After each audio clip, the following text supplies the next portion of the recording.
60 crore. A delivery boy, तू पागल हो गया क्या? कहां से लाएगा 60 करोड़?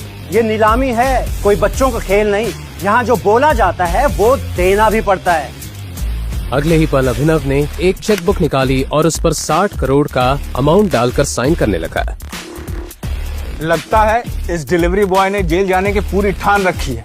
देखो कैसे धड़ल्ले से चेक साइन कर रहा है। मैनेजर साहब, आप इसका बैंक अकाउंट जरूर चेक करवा लेना। उसे ये चेक भरते हुए वहाँ पर मौजूद हर इंसान देख रहा था और सभी भौचक्के हो गए थे। एक बार को तो बैंक के मैनेजर को भी भरोसा नहीं हो रहा था कि आखिर 3 करोड़ की चीज को ये अभिनव जैसा डिलीवरी बॉय 60 करोड़ में क्यों खरीद रहा है, और क्या सच में इसके अकाउंट पे 60 करोड़ है भी या नहीं। 1 मिनट। मैनेजर ने तुरंत अपनी टीम को कॉल करके चेक की जांच पड़ताल करने के लिए बोला, लेकिन अभिनव के बैंक अकाउंट का टोटल बैलेंस सुनते ही उनके होश उड़ गए। 800 crore? What's the group name? PR Group। ये नीलामी यहीं खत्म की जाती है और 60 करोड़ में ये बेशकीमती कालीन मिस्टर अभिनव को दी जाती है। जैसे ही मैनेजर ने माइक से अनाउंस किया तो वहाँ बैठे हुए सभी लोगों की आंखें फटी की फटी रह गई। अलाइना को समझ नहीं आ रहा था कि जिस अभिनव को अभी तक सब लूजर समझ रहे थे, उसके पास जितने पैसे कहां से आ सकते हैं। वो ये सब सोच ही रही थी कि तभी उसे एक कॉल आया। वो इम्पोर्टेड कालीन आपको मिल गई। ये अभिनव करके कोई डिलीवरी बॉय है जिसने 60 करोड़ की बोली लगाई है। मतलब आजकल ये डिलीवरी वालों के पास भी इतने पैसे आ गए कि 5 करोड़ की चीज को 60 करोड़ में खरीद रहा है। भाई सो है, ये बस यहाँ से बाहर निकले ना, फिर बताती हूँ उसे। छोड़ूंगी नहीं मैं इसे। अलाइना जी, ये सब सोचने से पहले आप एक बार अभिनव की मूवी देखिए।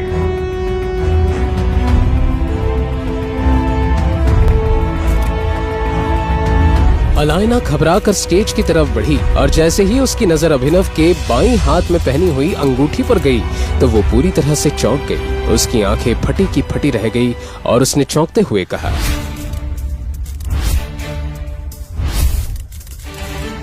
टाइगर।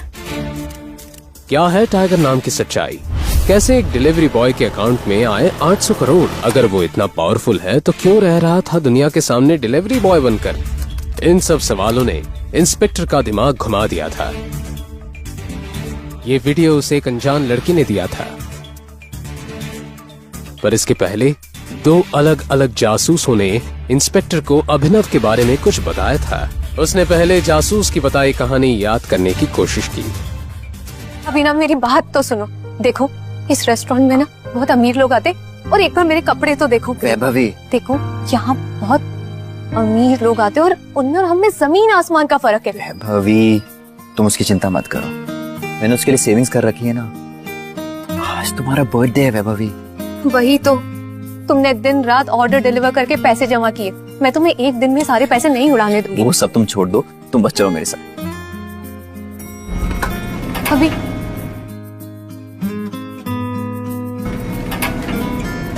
रुको, मैं टेबल के लिए देखता हूँ। वैभवी अभिनव को रोकने के लिए उसके पीछे पीछे भागी और जल्दी जल्दी में एक अमीर आदमी से टकरा गई और उस अमीर आदमी के महंगे सूट पर वाइन गिर गई। Are you blind? I'm so sorry sir। Manager, वो अंदर किसने आने दिया? I'm so sorry sir। इस सूट की कीमत पता है? 20 लाख रुपए, 20 lakh rupees. I'm so sorry sir। मुझसे बहुत बड़ी गलती हो गई। मैं इसी वक्त यहाँ से चली जाऊँ। तुम्हें क्या लगता है मैं तुम्हें ऐसे ही जाने दूंगा? 20 लाख का सूट है, 20 लाख दो और यहाँ से चली जाओ, वरना क्या?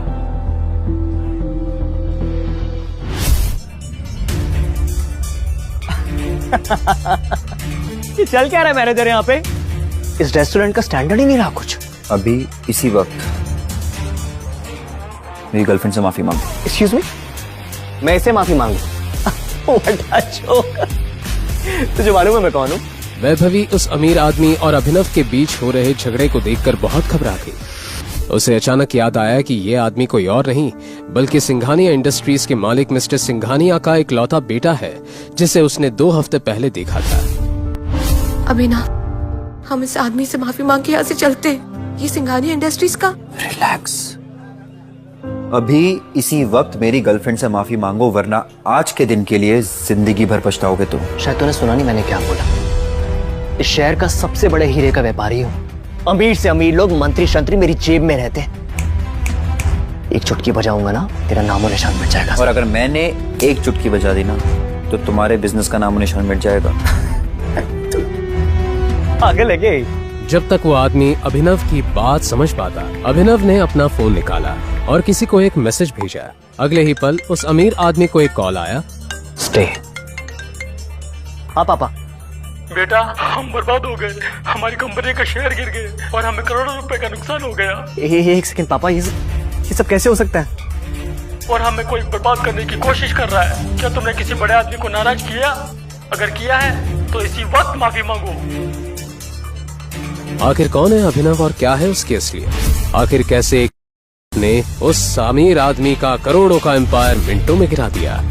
इन सब सवालों का किसी को पता चलता उससे पहले ही अभी वहां से जा चुका था। और ये तो अभी से जुड़ा एक किस्सा था जो पुलिस इंस्पेक्टर को एक जासूस ने बताया था। पुलिस इंस्पेक्टर को कुछ नहीं समझ आ रहा था, क्योंकि एक दिन पहले दूसरे जासूस ने भी अभी उर्फ अभिनव के बारे में जो बताया था वो कुछ अलग ही कहानी थी। और उस कहानी में वैभवी करीब नहीं अमीर लड़की थी जो हमेशा अभी को जलील करती रहती थी। इस कबाड़ी को तो मेरा न डाले और मेरा बॉयफ्रेंड तो भूल ही जाओ। सुना कि नहीं तूने? निकल पतली गली से। वैभवी ने तुझे लात मारकर भगाया है और आज के बाद दोबारा इसके आसपास भटकने की सोचना ही मत। वैभवी मेरी बात सुनो, देखो हम साथ घर लेने वाले थे ना। झोपड़ी को घर नहीं बोलते अभिनव, निकल जाए यहाँ से।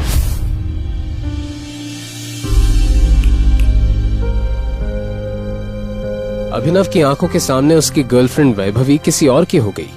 उसे यकीन नहीं हो रहा था कि पैसों के लिए वैभवी उसे इस कदर धोखा देगी। उसका सीना दर्द से फटा जा रहा था। अभिनव पूरी रात सड़क पर शराब पीता रहा और अपनी किस्मत को कोसने लगा। हे भगवान, वो जन्नत को इससे बेहतर तो उठा ही लेता। अभिनव नींद और नशे में बेसुध था। एक कार के सामने आने ही वाला था कि इतने में कार के ड्राइवर ने ब्रेक लगा दिए। उस कार में गुड़गांव का अमीरजादा सनी सिंह बैठा था।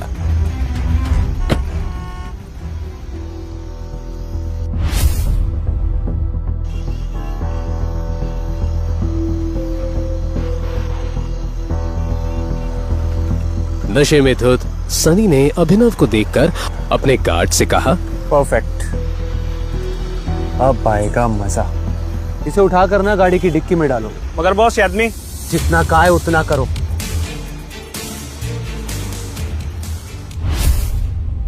क्या था सनी का प्लान? अगली सुबह जब अभिनव की आंख खुली तो वो एक खूबसूरत लड़की को अपने बगल में देखकर हैरान रह गया था। लेकिन उससे पहले कि वो कुछ समझ पाता, बंदूक ताने खड़े दो आदमियों को देखकर वो चौंक गया। कौन लोग हो तुम? और मैं यहाँ कैसे? सनी की बहन अनन्या को अपनी आंखों पर यकीन नहीं हुआ। उसने किसी और के साथ रात गुजारी है। अनन्या, ये शराबी कौन है तुम्हारी पसंद? दादाजी, मैंने कुछ नहीं किया, मेरा यकीन कीजिए। मैं इसे जानती तक नहीं, मुझे नहीं पता ये यहाँ कैसे आ गया। अनन्या, तुम इस घर के नियम तो बखूबी जानती हो ना? आज से ये लड़का हमारा दामाद हुआ। दादाजी बस अगर तुमने कोई नियम तोड़ा, तुम्हारे नाम होने वाली कंपनी सनी के नाम हो जाएगी। बस इन्हें कोर्ट लाने की तैयारी करो।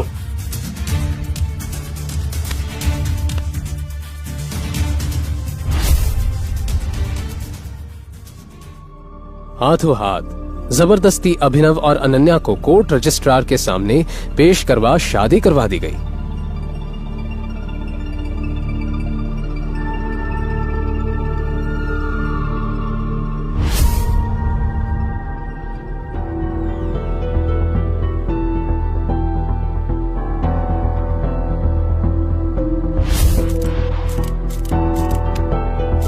शादी होते ही दादाजी ने अभिनव को अकरम की पार्टी में भेजा, जहां न चाहते हुए भी अभिनव का सामना उसके एक्स गर्लफ्रेंड वैभवी से हुआ। अरे तुम यो बुके डिलीवर करने आए होंगे ना?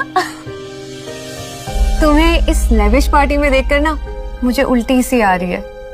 वैभवी अपने मुंह से कुछ और आग उगलती उससे पहले अभिनव के पीछे से उसकी बीवी अनन्या की आवाज आई। बेबी,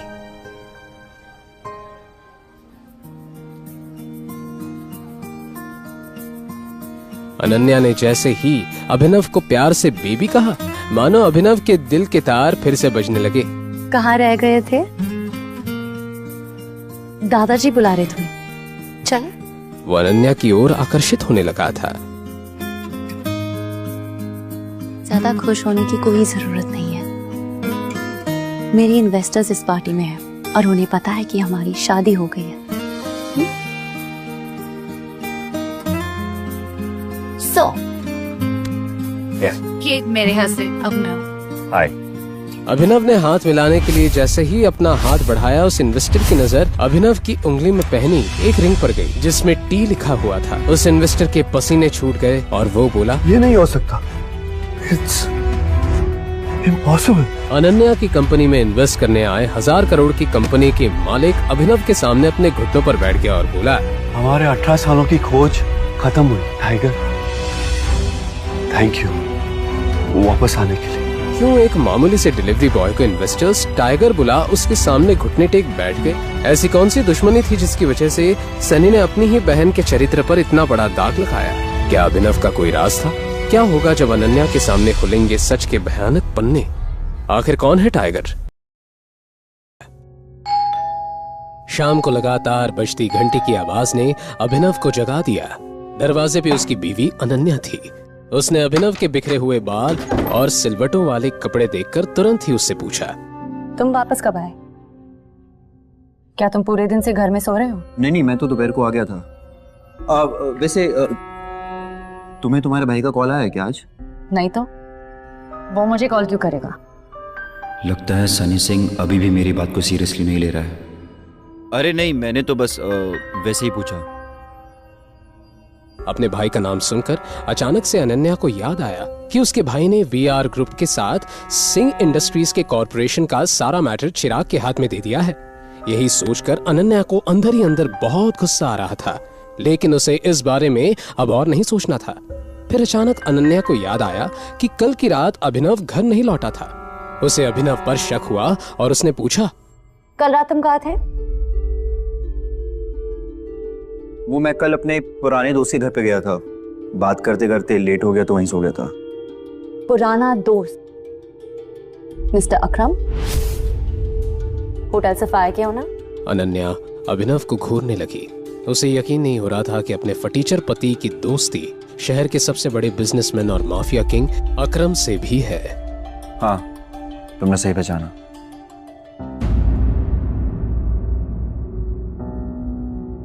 हालांकि मैं ये नहीं जानती कि तुम मिस्टर अकरम को कैसे जानते हो, लेकिन अगर तुम मुझे बता रहे हो कि पूरी रात तुम मिस्टर अकरम से बातें कर रहे थे, तो मुझे इस बात पर बिल्कुल भरोसा नहीं है। ये बोलने के बाद अनन्या ने टीवी का रिमोट उठाया और टीवी ऑन करते हुए बोली, वैसे मिस्टर अकरम किस टाइप के इंसान है? मतलब? क्या उनके पास इतना टाइम है कि पूरी रात तुम्हारे साथ बातें करें? तुम्हें क्या लगता है तुम मुझे कुछ भी कहोगे और मैं मान लूंगी? एनीवे, मुझे भूख लगी है, मेरे लिए कुछ खाना बना।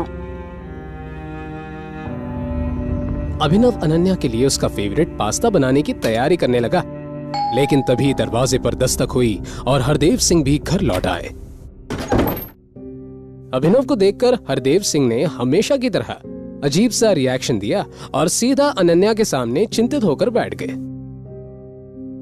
दादाजी क्या हुआ?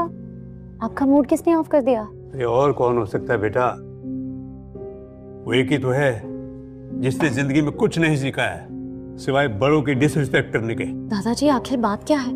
आप मुझे बताओ, मैं उसकी खटिया खड़ी कर दूंगी। खटिया खड़ी करने जैसी कोई बात नहीं। मैं तुम दोनों को लेकर ही परेशान हूं। तुम दोनों का IVF प्रोसेस कई बार फेल हो चुका है। मुझे तो लगता है अभिनव में कोई जेनेटिक डिसऑर्डर है।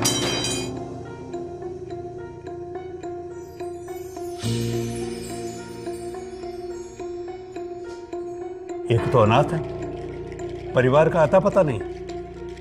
जरूर इसके जीन्स में कोई फॉल्ट होगा।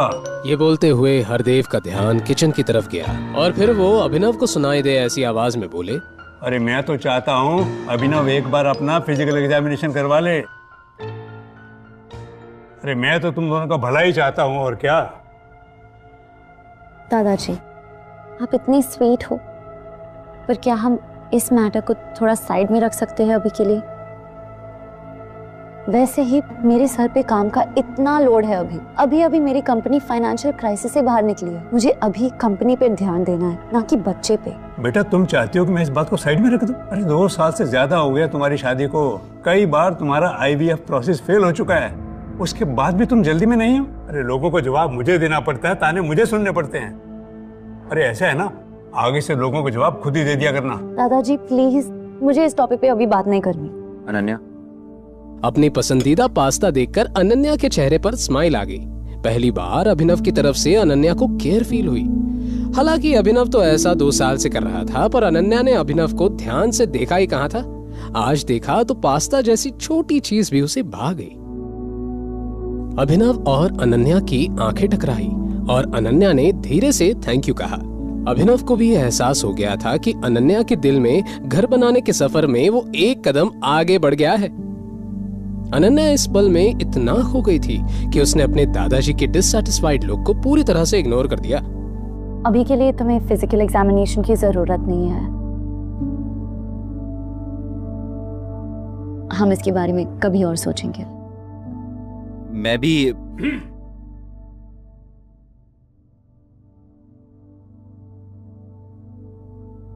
ठीक है, जैसे तुम बोलो।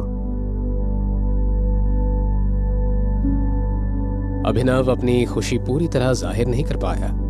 ये बहुत बड़ा दिन था। अनन्या ने अभिनव के लिए अपने दादाजी के सामने स्टैंड लिया, वो भी इतनी बड़ी बात पर। उसे मामला बनता दिख रहा था।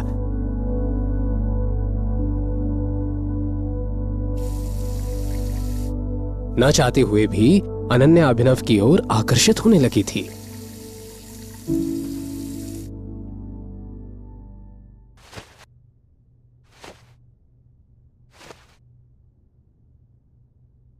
अनन्या, अगर कल तुम्हें तुम्हारे भाई का कॉल आए, वो BR ग्रुप के साथ सिंह इंडस्ट्रीज की कॉर्पोरेशन की बात करे, तो तुम एकदम से हाँ मत कहना। मतलब थोड़ा सा टाइम लेना, उससे भी तो तुम्हारी इंपॉर्टेंस पता चलनी चाहिए ना। तुम पागल हो गए हो? सनी भैया ने सब कुछ चिराग को दे दिया। BR ग्रुप के साथ सारा कॉर्पोरेशन अब वही हैंडल करेंगे, उन्हें मेरी क्यों जरूरत पड़ेगी? और तुम ना, तुम्हें कुछ पता ही नहीं चलता, बस फालतू की बातें करते रहते हो। अनन्या, बस तुम याद रखना, अगर कॉल आए तो एकदम से हाँ मत कहना। Good night. सो जाओ। अपनी बात कहने के बाद अभिनव सो गया। जैसे तैसे अनन्या ने अपने आप को संभाला और लाइट बंद करने के बाद वो भी सो गई। अगले दिन जब अनन्या अपने काम से घर से निकल गई तो उसके पीछे पीछे अभिनव भी होटल सफायर की तरफ निकल पड़ा। अभिनव ने अपनी असली पहचान सबसे छुपा कर रखी थी। सिंह परिवार के लिए वो सिर्फ एक मामूली डिलीवरी बॉय और नाकारा घर जमाई था, पर असल में वो अंडरवर्ल्ड की सबसे शक्तिशाली कंपनी द माफिया किंग का नया बॉस बन चुका था। अंडरवर्ल्ड की दुनिया में लोग उसे टाइगर के नाम से जानते थे। संजय के हत्याकांड के बाद अकरम ने अभिनव को 18 साल तक एक अनाथ आश्रम में रखा। वहां उसकी हर दिन सख्त फिजिकल ट्रेनिंग की गई और उसे हर मुश्किल का सामना करने के लिए तैयार किया गया।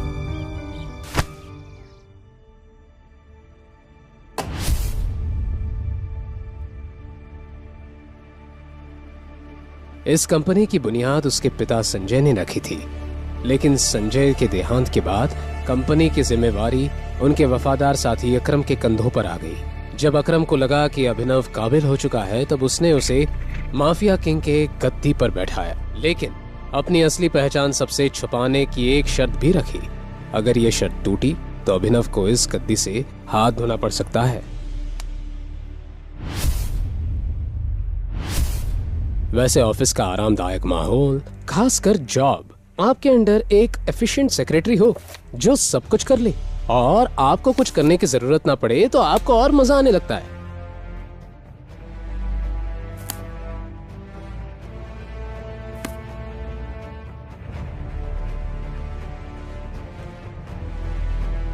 अभी अभिनव ये सोच ही रहा था कि तभी उसके केबिन के दरवाजे पर दस्तक हुई और उसकी सेक्रेटरी नंदिता अंदर आई। आज वो और अच्छी लग रही थी। लेकिन इस बार नंदिता ने अभिनव को उसे ज्यादा समय तक देखने का मौका नहीं दिया और तुरंत ही बोली, टाइगर, सिंह फैमिली ने बीआर ग्रुप पार्टनरशिप की बात करने के लिए किसी को भेजा है। उनका नाम चिराग है। उसको जाने के लिए कह दो। ओके। ये सनी अपने आप को समझता क्या है? जब मैंने बोल दिया कोलैबोरेशन सिर्फ अनन्या हैंडल करेगी, तो ये नए नए लोगों को क्यों भेज रहा है? शायद इसे मेरे तरीके से समझाना पड़ेगा। चिराग भी बीआर ग्रुप के आलीशान ऑफिस के फर्स्ट फ्लोर पर इंतजार कर रहा था, लेकिन जब नंदिता ने उसे वहां से जाने के लिए कह दिया तो ये चिराग के लिए बहुत ही ज्यादा इंसल्टिंग था। फेलियर की न्यूज के साथ जब चिराग लौटा और जो भी हुआ उसे जब सनी के सामने बयां किया तो उसका चेहरा गुस्से से झन्ना उठा। सनी पूरी तरह से हेल्पलेस था और अब उसके पास अनन्या को कॉल करने के अलावा और कोई ऑप्शन नहीं बचा था। दूसरी ओर अनन्या अपने दादाजी के साथ शॉपिंग कर रही थी। तभी उसका फोन बजा तो उसने देखा कि सनी की तरफ से कॉल आ रहा था। अनन्या ने कॉल उठाते ही लाउड स्पीकर पर लगाया। हाँ जी भैया। अनन्या, तुम्हारे भाई को तुमसे एक हेल्प चाहिए थी। क्या तुम हेल्प करोगी? हेल्प? भैया मैं कुछ समझी नहीं। वो बात ऐसी है कि हमारे और बीआर ग्रुप के बीच में जो कोऑपरेशन हुआ था, उसको लेकर मैंने तय किया है कि आज के बाद हमारी सारी डील्स तुम हैंडल करोगी। तुम्हें कल ही बीआर ग्रुप के ऑफिस जाना होगा और वहाँ बात करनी होगी। हमें जल्दी से जल्दी न्यू आर्टिस्ट के पैकेजिंग कॉन्ट्रैक्ट साइन करने होंगे। ये सुनकर कल रात को जो कुछ भी अभिनव ने कहा वो अचानक से अनन्या के दिमाग में फ्लैश होने लगा। तो तुम एकदम से हाँ मत कहना। सॉरी भैया, आपने ये मैटर चिराग को संभालने के लिए दिया था ना, तो मुझे लगता है कि हाफ वे डन ही हो गया है, तो उसे ही संभाल दीजिए। वो क्या है ना, अगर 4 लोग एक खीर बनाए तो खिचड़ी बन जाती है। चलिए भैया, मेरे पास और भी बहुत काम है, बाद में बात करती हूँ। ये तुम क्या कर रही हो बेटा? तुम्हें पता भी इसके कॉन्सिक्वेंसेस क्या हो सकते हैं? हरदेव के हिसाब से अनन्या ने हाथ आई एक अच्छी अपॉर्चुनिटी ठुकरा दी थी। सनी ने तो सामने से ही कॉल किया था और रिक्वेस्ट की थी, लेकिन अनन्या ने तो पल्ला ही झाड़ दिया। अनन्या डिजाइनर बुटीक से बाहर आकर एक बेंच पर बैठ गई और उसने तुरंत अभिनव को एक मैसेज किया। दूसरी तरफ अभिनव फोन पर अकरम से बात कर रहा था। उन दोनों का प्लान था कि आज का लंच साथ में करते हैं। जैसे ही अभिनव ने फोन रखा, वैसे ही उसने देखा कि अनन्या ने उसे मैसेज किया है। अभी थोड़ी देर पहले भैया का कॉल आया था। वो मुझे कह रहे थे कि बीआर ग्रुप के साथ अब मुझे ही कॉर्पोरेशन करना है। मैंने उन्हें मना कर दिया। अब मुझे क्या करना चाहिए? जब अभिनव ने ये मैसेज पढ़ा तो उसका दिल खुशी के मारे गार्डन हो गया था। अभिनव को अच्छा लगा कि उसकी बीवी ने उसकी बातें सुनना और मनाना शुरू कर दिया। अब तुम्हें थोड़ा इंतजार करना चाहिए और परेशान मत हो। आज नहीं तो कल तुम्हारे भैया तुम्हें दोबारा कांटेक्ट करने की जरूर कोशिश करेंगे, लेकिन तुम्हें तब तक अग्री नहीं करना है जब तक वो तुमसे तुम्हारे फायदे की बात ना करें। उनकी कंडीशंस तभी माननी है जब वो तुम्हें कुछ दे।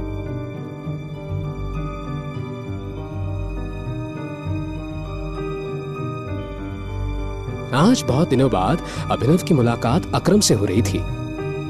एक अकरम ही तो था जिसने अभिनव को उसकी असली पहचान से रूबरू करवाया था, टाइगर नाम से रूबरू। Tiger, welcome welcome welcome. आओ, इधर बैठो। अकरम ने अभिनव को सम्मान देते हुए मेन चेयर पर बैठाया और कहने लगा कि उसने उसे एक खास मकसद के लिए बुलाया है। उसके बाद अकरम ने जैसे ही एक ताली बजाई, वैसे ही काले कपड़ों में एक आदमी उस कमरे में आया। उसके हाथ में एक छोटा सा बॉक्स था। अकरम ने उस आदमी के हाथ से उस बॉक्स को लिया और अभिनव को देखने लगा। इसे मैंने खास तुम्हारे लिए प्रिपेयर किया था। पिछले 18 सालों से ये अमानत मेरे साथ थी, लेकिन अब वक्त आ गया है कि ये उसके हाथों में जाए जिसकी अमानत है। अकरम अंकल,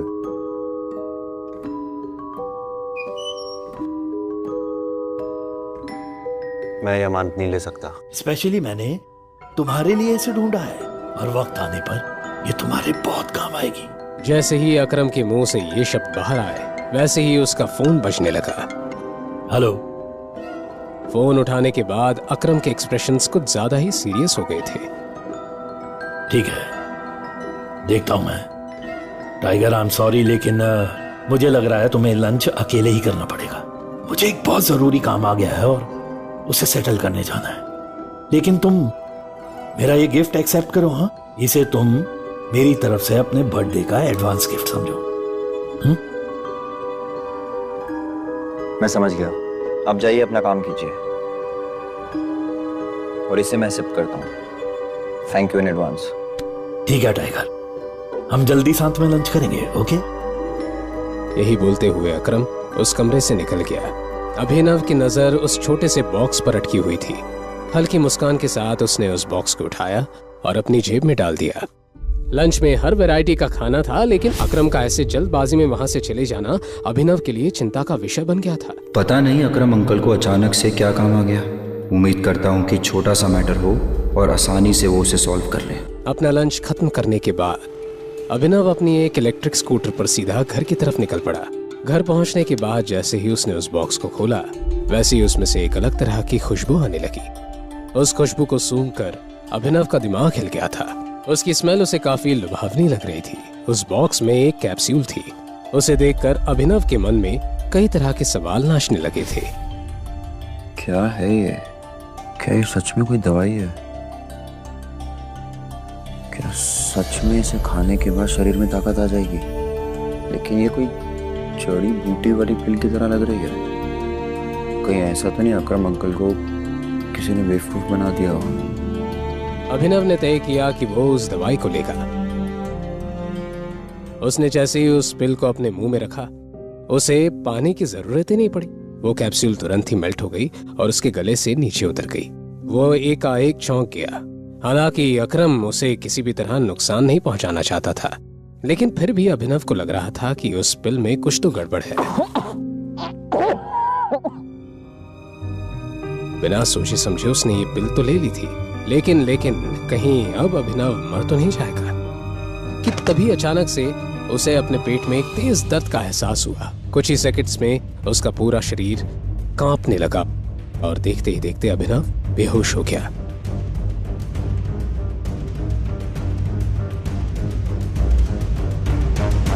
जब उसकी आंख खुली तो लगभग रात हो गई थी। अभिनव ने आंख खोली थी कि तभी अचानक से उसे तेज बदबू आने लगी। इस समय उसके कपड़े पूरी तरह गीले हो गए थे और उनमें से भी बदबू आ रही थी। वो काफी डिस्गस्टिंग लग रहा था। अभिनव के पास सोचने का बिल्कुल टाइम नहीं था। वो शावर लेने के लिए बाथरूम चला गया। अपने शरीर को अच्छे से साफ करने में उसे करीब 1 घंटा लगा। नए कपड़े पहनकर वो बाथरूम से बाहर आए। बेहोश होने के बाद जिस जगह पर वो गिरा, उस जगह पर येलोइश कलर का लिक्विड जम गया था। वहां से और भी ज्यादा बदबू आ रही थी और उसे साफ करने में अभिनव को और आधा घंटा लगा। अकरम अंकल को किसी ने बेवकूफी बनाया है। ताकत वाकत तो छोड़ो, दर्द अलग दे दिया है, ऊपर से ये बदबू। मुझे तो अभी ये भी नहीं पता कि इस दवाई के और कितने साइड इफेक्ट्स होंगे। जैसे ही कमरे की सफाई हुई, वैसे ही अनन्या और हरदेव घर आ गए। अच्छी शॉपिंग होगी ना आज, है ना? और टाइम पर भी हो गए, एकदम टाइम पर। तुमने खाना बना दिया? दरअसल मुझे काम था तो मैं खाना नहीं बना पाया। मैं सोचता था क्यों नहीं आज हम बाहर खाना खाने चल रहे। अच्छा, आज से पहले तो ऐसे बहाने सुनने को मिले नहीं थे। सारा दिन घर पर रहते हो, काम धाम करने को कुछ है नहीं। लगता नहीं आजकल साहबजादे कुछ ज्यादा बिजी रहने लगे हैं। अनन्या को भी अभिनव की बात कुछ हजम नहीं हुई, लेकिन अभी कुछ दिनों से अभिनव का बदला रूप देखकर अनन्या अभिनव से चिढ़ नहीं सकती थी। इसलिए अनन्या ने कहा, एक्चुअली दादाजी, मैं भी सोच रही थी कुछ दिनों से क्यों ना हम खाना खाने बाहर चले।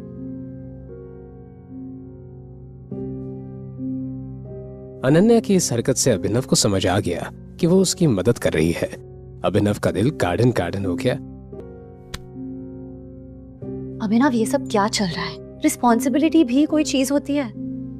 तुम हमेशा से खाना बनाते हो, आजकल तुम्हें क्या हो गया है? और ये एक्सक्यूजेस देना बंद करो। ठीक है। परसों सनी भैया का बर्थडे है 2 दिन के अंदर उनके लिए एक अच्छा गिफ्ट लाना है, सस्ता सामान नहीं, और 1000 बार सोच लेना खरीदने से पहले, नहीं तो हमेशा की तरह मुझे एम्बैरेस होना पड़ेगा। रंगरेज रेस्टोरेंट, सनी सिंह के जन्मदिन वाला दिन। अभिनव, अनन्या, हरदेव सभी वेन्यू पर अलग अलग पहुंचने वाले थे क्योंकि सभी को सनी के लिए तोहफे लेने थे।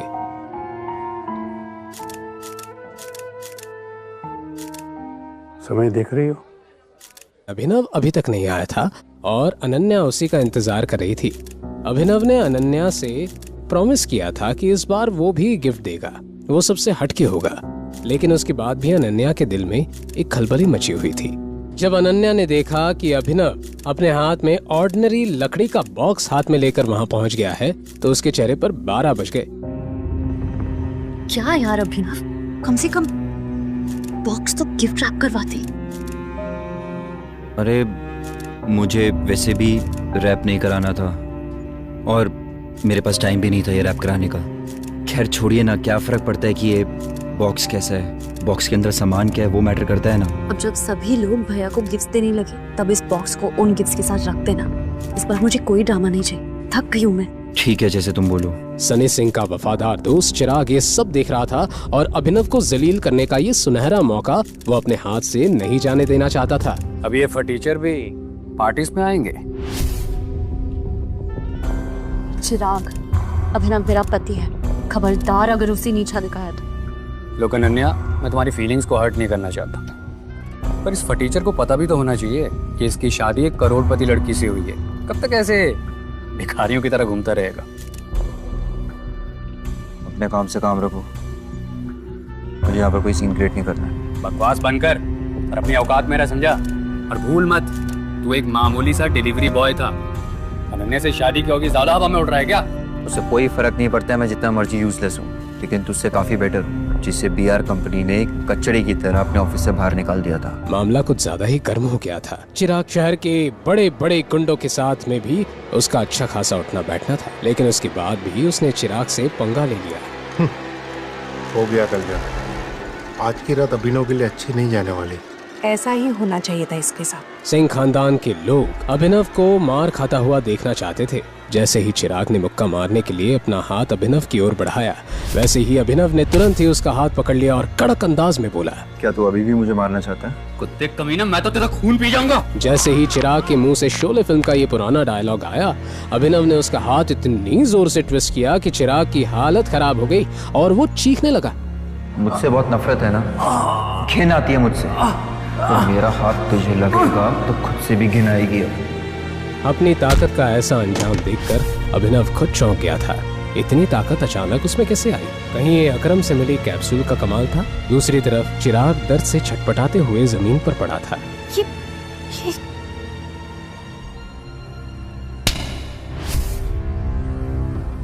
तुम अपने आप को समझते क्या हो? आज सनी का जन्मदिन है, खुशियां मनाने का दिन। अभिनव भी हरदेव को गुस्से से घूरे जा रहा था। अगर आज मैंने तुझे जान से नहीं मार दिया ना, तो मेरा नाम चिराग ओबरॉय नहीं। ये बोलते हुए चिराग ने अपना फोन बाहर निकाला था और एक नंबर डायल किया। अभिनव ने हरदेव की हर बदतमीजी सही थी, लेकिन आज पानी सर के ऊपर आ चुका था। 2 साल हो गए हैं मेरी और अनन्या की शादी को। आपको मेरा कभी भी कोई कंट्रीब्यूशन दिखाई नहीं दिया। हमेशा से आपने मेरी बेइज्जती की है, नीचा दिखाया है, और इस थप्पड़ को तो मैं हमेशा याद रखूंगा। और जिस कुत्ते को आपने 2 साल पाला, वही कुत्ता अब जा रहा है वापस। और हाँ, भौंक कर नहीं जा रहा, काट कर जा रहा है। अगर आप चाहते हो कि आपके घर में वापस आऊं, उस सनी को मुझसे माफी मांगनी पड़ेगी। मेरे पाँव में गिरना होगा, नाक रगड़नी होगी। Just shut up! अनन्या की नजरें अभिनव पर ही टिकी हुई थी। अभिनव के ऐसे बर्ताव को देखकर उसने महसूस किया कि वो पूरा बदल गया है, बिल्कुल एक अजनबी की तरह। दूसरी तरफ अभिनव की बात सुनकर वहां मौजूद सभी लोग एकदम शॉक्ड रह गए थे। किसी ने भी नहीं सोचा था कि अभिनव जैसा कचरा अपने मुंह से ऐसे शब्दों का इस्तेमाल करेगा। कहां जा रहे हो? रोको इसे। तुझे यहाँ से जाने के लिए किसने कहा? तू यहीं रुक और अब देख तेरे साथ क्या होता है। जैसे ही चिराग ने अपनी बात खत्म की, वैसे ही रंगरेज रेस्टोरेंट के बाहर कुछ कार्स तेजी से आकर रुकी। चिराग ने अभिनव की जान की सुपारी शहर के सबसे खतरनाक गुंडे इरफान को देती थी।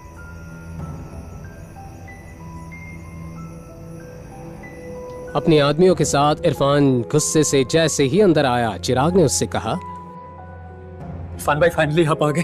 बोल चिराग, क्या मसला है? कौन सी गंदगी को साफ करना है? वो कचरा इरफान भाई।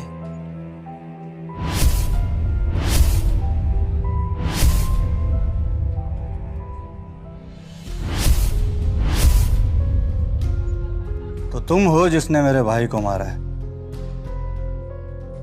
जिस कुत्ते को भौंकने की आदत हो उसे सबक नहीं सिखाना चाहिए क्या? बेटा, तुम अभी जवान हो, तुम्हारे खून में बहुत गर्मी है, समझ सकता हूँ। पर क्या तुम्हें यह बात पता है कि मुझसे आज तक इस तरह किसी ने बात नहीं की? मुझे कोई फर्क नहीं पड़ता लोग आपसे किस तरह बात करते हैं। अगर आपने मुझसे इस तरह से बात करी तो बहुत रिग्रेट होगा आपको। लड़के, कसम से तेरे में बहुत एरोगेंस है। अब तेरे जैसे छोटे इंसान के सामने मैं एरोगेंट भी नहीं हो सकता क्या? अभिनव के चेहरे पर ना तो कोई डर था और ना ही कोई शिकन। ऐसा लग रहा था जैसे उसके शरीर में कोई भूत आ गया था। तूने अब भी मुझे नहीं बचाना इरफान, याद कर। इरफान भाई अभिनव को घूरने लगे थे, पता नहीं क्यों, लेकिन इरफान भाई को अभिनव को जाना पहचाना सा लग रहा था। तेरी हिम्मत कैसे हुई ऐसी बात करने की? मैं देखता हूँ इसे। इरफान भाई की बेइज्जती होते देख उनके शागिर्द भी अभिनव पर एक साथ टूट पड़े। इस हाथापाई में अभिनव की उंगली से एक रिंग नीचे गिर गई और लुढ़क कर इरफान भाई के कदमों में आकर रुकी। उस रिंग को जब इरफान भाई ने उठाया तब उन्हें लगा जैसे उन्होंने अंगारों पर पांव रख दिया।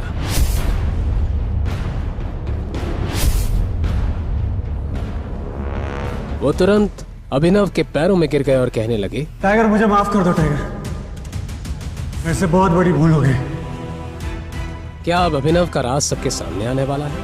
क्या अब उसे अपनी असली पहचान सबको बतानी पड़ेगी? क्या अभिनव इरफान को माफ कर देगा? क्या होगा जब चिराग को अभिनव की असलियत पता चलेगी?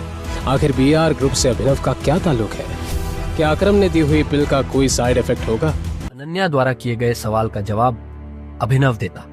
उससे पहले ही उसकी आंख खुली और उसने खुद को अपने घर में पाया। ये सिर्फ एक सपना था, लेकिन अभिनव को इस बात पर भरोसा नहीं हो रहा था। अभिनव अपने घर पर इसलिए सो रहा था क्योंकि अनन्या को बिल्कुल पसंद नहीं था कि वह सुबह उठकर अभिनव का चेहरा देखे। अभिनव के पापा संजय की मौत जो एक साजिश थी, उसके बाद से वह काफी अकेला हो गया था। अपने पापा की मौत के पीछे जो आदमी था उसका चेहरा उसे अच्छी तरह याद था। आज उठकर अभिनव को अकरम से मिलने जाना था। अभिनव जल्दी से तैयार होकर जब अकरम के पास पहुंचा तो अकरम उसे देखकर काफी खुश हो गया और कहा, आखिरकार हमने तुम्हें ढूंढ ही लिया टाइगर। टाइगर? हाँ, मैं पिछले 18 सालों से तुम्हें ढूंढ रहा हूं। तुम हमारे टाइगर हो, हमारे इस हजारों करोड़ के बिजनेस एम्पायर के वारिस जिसे हम तीनों दोस्तों ने मिलकर शुरू किया था। मैं, तुम्हारे पापा संजय और राणा अग्निहोत्री। इतना कहते ही अकरम ने दीवार पर टंगी एक तस्वीर की तरफ इशारा कर दिया जिसमें संजय, अकरम और राणा तीनों मौजूद। राणा को देख अभिनव को झटका लगा। उसकी आंखों के सामने वो दिन फिर से हरा हो गया जो वो हर सुबह देखकर उठता था। उस रात अभिनव के पिता को जिस आदमी ने गोली चलाई थी वो राणा था। दोस्त होने के बावजूद राणा ने अभिनव के पिता के साथ गद्दारी की थी। अभिनव की आंखें चिंगारी सी लाल हो गई। ये देख अकरम ने पूछा, क्या हुआ? तुम इतने गुस्से में क्यों हो? नहीं, मैं ठीक हूं। आपको मुझसे कुछ बात करनी थी ना? हाँ, मैं तुम्हें हमारी कंपनी द माफिया किंग के बारे में कुछ बताने वाला था। हम तीनों ने मिलकर द माफिया किंग को खड़ा किया था, जिसके नाम से पॉलिटिशियन, सेलिब्रिटी और इस देश का बड़े से बड़ा आदमी कांपता था। पर तुम्हारे पापा के जाने के बाद सब बिखर गया। इस बीच हमारे कुछ दुश्मन भी पैदा हो गए। उनमें से एक दुश्मन है दिग्पाल छिंगावत। वो सालों से तुम्हें ढूंढ रहा है। वो तुम्हें मारकर हमारा नामो निशान मिटा देना चाहता है। फिलहाल द माफिया किंग का सारा काम राणा का बेटा मोंटी संभाल रहा है, लेकिन अब से कंपनी के कुछ फैसले तुम्हारे हाथों में होंगे। अपने पिता के काम को अब तुम्हें ही आगे बढ़ाना है टाइगर। ये सुनते ही अभिनव हैरान हो गया। कल तक उसकी जेब में 100 रुपये भी नहीं थे और आज अचानक वो हजारों करोड़ की कंपनी का मालिक हो गया था। इसके बाद अभिनव अपनी नौकरी पर गया और वहां उसके बॉस ने उसे खूब सुनाया, क्योंकि कल अभिनव काम पर नहीं आ पाया था, जिसके कारण उसके बॉस को बहुत नुकसान हुआ। बात यहां तक पहुंच चुकी थी कि उसके बॉस ने उसे नौकरी से निकाल दिया। इसके बाद अभिनव ने अपने बॉस से कहा, ठीक है, मैं जा रहा हूं, इस महीने जो मैंने काम किया उसकी सैलरी दे दीजिए। कल जो तेरी वजह से हमारा नुकसान हुआ, अगर मैं उसकी भरपाई तेरी सैलरी से भी करूं तो भी नहीं होगी। शुक्रमना मैं वो नहीं मांग रहा हूं, अब निकल यहां से। ये आप क्या बोल रहे हो? मैंने पूरे महीने काम किया है, एक दिन नहीं आया तो आपका 25,000 का नुकसान हो गया। मैं तब तक यहां से नहीं जाऊंगा जब तक मुझे मेरी सैलरी नहीं मिल जाती। हाँ, अच्छा रुक, अभी देता हूं तुझे तेरी सैलरी, उसके बॉस ने कहा और टेबल पर रखी घंटी बजा दी। अगले ही पल कमरे का दरवाजा खुला और 4 बाउंसर अंदर घुस आए। उठाकर पटक आओ, बाहर इसको। बॉस के मुंह से यह सुनते ही वो चारों ने अभिनव पर धावा बोल दिया, लेकिन इससे पहले उनमें से कोई अभिनव पर हमला कर पाता, अभिनव ने उन्हें पटकनी दे दी। देखते ही देखते बॉस के सारे आदमी ढेर हो गए थे। बॉस यह देख हैरान रह गया था। अभिनव अब सीधा बॉस के पास आया और बोला, चुपचाप मेरी सैलरी दे दो। बॉस ने घबराहट में अपने ड्रॉर में से चेक निकाला और उस पर अमाउंट भरकर कांपते हाथों से अभिनव को थमा दिया। अभिनव ने चेक देखा और ऑफिस से बाहर निकल गया। इधर अभिनव जब ऑफिस से बाहर पहुंचा तो उसे एक अनजान नंबर से कॉल आया। अभिनव ने कॉल उठाया और बोला, हेलो हेलो टाइगर, अकरम बोल रहा हूं। हाँ कहिए। टाइगर, मुझे तुम्हें किसी से मिलवाना है, वो हमारे माफिया वर्ल्ड का एक बहुत बड़ा नाम है और साथ ही तुम्हारे पापा और मेरा जिगरी यार बलराज। मैं चाहता हूं बलराज को पता चल जाए कि टाइगर लौट आया है, इसलिए शाम को डिनर के लिए होटल सफायर पहुंच जाना। मैं तुम्हें एड्रेस भेज रहा हूं। अकरम के मुंह से बलराज का नाम सुनते ही हैरान हो गया। उसने बलराज का नाम पहले भी सुना था। इस शहर में बलराज का नाम बच्चा बच्चा जानता था और हर आदमी उसके नाम से कांपता था। ऐसे में अभिनव को भी उससे मिलने में घबराहट हो रही थी। जिस बलराज से वो घबरा रहा था, असल में वो उसी का बॉस होने वाला था। आपको सच में लगता है कि मुझे बलराज जी से मिलना चाहिए? अभिनव ने अकरम से पूछा। वो अभी तक बलराज के नाम से कांप रहा था। अकरम भी उसकी घबराहट समझ गया था। ऐसे में उसने हंसते हुए कहा, बलराज जी नहीं, सिर्फ बलराज। तुम टाइगर हो यार, और जंगल के सारे जानवर टाइगर के नाम के आगे जी लगाते हैं, लेकिन टाइगर किसी के नाम के आगे जी नहीं लगाता। चलो मिलते हैं शाम को। इतना कहकर अकरम ने फोन रखा और अगले ही पल अभिनव को एड्रेस भेज दिया। शाम को अभिनव होटल सफायर जाने के लिए तैयार होने लगा था। उसने ग्रे कलर की शर्ट और ब्लैक कलर की पैंट्स पहनी थी। अभिनव के पास पहनने के लिए इससे अच्छा और कुछ नहीं था।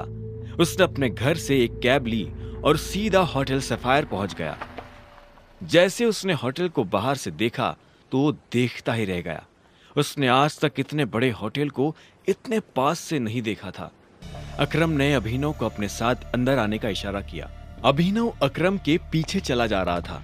उसे महसूस हो रहा था कि बलराज भी अपने भारी भरकम पैरों के साथ अभिनव के पीछे आ रहा था। कुछ देर के बाद वो होटल के एक आलीशान से कमरे के बाहर आ चुके थे। इससे पहले कि वो अंदर जाते, एक चीफ सिक्योरिटी ऑफिसर उनके पास आया और बोला, welcome boss, can I get you something? हाँ, हमारे पास कौन कौन सी लिकर अवेलेबल है उसकी लिस्ट जरा भिजवा दो। Sir if you don't mind, मुझे सारी अवेलेबल लिकर्स के नाम याद है। हमारे पास टकीला है जो 5 लाख की है, वोडका 8 लाख, विस्की 10 लाख और जिन 11 लाख। उस चीफ सिक्योरिटी ऑफिसर ने मुस्कुराते हुए कहा। सारी लिकर्स की कीमतें सुनकर अभिनव के होश उड़ गए। इतने में अकरम ने कहा, आज हमारे यहाँ बहुत खास मेहमान आए हैं, इसलिए जो सबसे महंगी है वो ले आओ और साथ में बाकी चीजें भी लेते आना। अंडरस्टूड सर, उस चीफ सिक्योरिटी ऑफिसर ने कहा और फिर वहां से निकल गया। इतने में अकरम ने बलराज से कहा, मैंने तुम्हें एक बहुत ही जरूरी खबर देने के लिए यहाँ बुलाया है। हमें संजय का बेटा टाइगर मिल गया है, लेकिन वो अभी अंडर कवर है, इसलिए मैं तुम्हें उससे बाहर नहीं मिलवा सकता था। अकरम के इतना कहते ही 2 चीफ सिक्योरिटी ऑफिसर अंदर आए और उन्होंने वाइन और बाकी चीजें टेबल पर रख दी। Anything else sir? Chief security officer ने पूछा। अकरम ने ना में सिर हिलाया और उन दोनों को जाने का इशारा कर दिया। दोनों चीफ सिक्योरिटी ऑफिसर वहां से निकल चुके थे। इधर बलराज ने बॉटल उठाई और अपना ग्लास भरना शुरू कर दिया। बलराज ने बॉटल वापस रखी, एक नजर अभिनव को देखा और बोला, तो टाइगर यही है। बलराज ने कहा और ग्लास अपने होठों से लगा लिया। वो ग्लास में से पैनी नजरों से अभिनव का चेहरा देख रहा था। हाँ, यही है हमारा टाइगर। मैं चाहता था कि ये हमारी टीम के बड़े और भारी मेंबर्स से मिले। एक बार सबसे मिलने के बाद हमें जिस तरफ बढ़ना है उस तरफ टाइगर ही हमें लीड करेगा। सॉरी अकरम, लेकिन मुझे थोड़ी हंसी आ रही है। माफ करना दोस्त, पर सारी बातें तुम कर रहे हो। हमारा टाइगर गूंगा है क्या? तुम्हें टाइगर के बारे में इस तरह से बात नहीं करनी चाहिए, अकरम ने कहा। यह सुनते ही अभिनव को हंसी आ गई। उसने हंसते हुए एक पल के लिए बलराज को देखा और बोला, मुझे तुम्हारी बोल्डनेस अच्छी लगी। तुम बॉस होगे, लेकिन भूलो मत कि तुम किसके सामने बैठे हो। मैं टाइगर हूं और मैं गूंगा नहीं हूं। मैं यहां अपनी गद्दी लेने आया हूं। सिर्फ अकरम की शाबाशी से काम नहीं चलेगा प्यारे। मैंने यह एक्सेप्ट नहीं किया कि तुम टाइगर हो। तुमने कहा कि तुम साबित कर सकते हो, तो मैं तुम्हें चैलेंज देता हूं। यह सुनते ही अकरम के कान खड़े हो गए। वो जानता था बलराज क्या करने वाला है। उसने बीच में आते हुए कहा, क्या कर रहे हो बलराज? लेकिन बलराज ने अकरम को हाथ के इशारे से चुप रहने के लिए कहा और फिर अभिनव की तरफ देखते हुए बोला, चलो लड़ाई करते हैं। अगर तुम हारे तो भूल जाना कि तुम टाइगर हो। हमसे कुछ पैसे लेना और गुड़गांव से जितना दूर हो सके उतना दूर सेटल हो जाना। अरे नहीं बलराज, ये सही नहीं है, अकरम ने घबराहट में कहा। बलराज जवाब के इंतजार में अभिनव को देख रहा था। अकरम ने अभिनव को देख ना में सिर हिला दिया।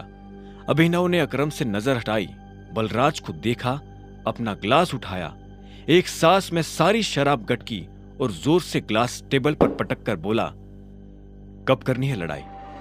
यह सुनते ही बलराज के चेहरे पर मुस्कान आ गई। अकरम के होश उड़ गए थे। क्या? नहीं टाइगर, होल्ड होल्ड, तुम्हें कुछ भी साबित करने की जरूरत नहीं है, अकरम ने अभिनव से कहा। वो अभिनव को किसी तरह की परेशानी में नहीं डालना चाहता था।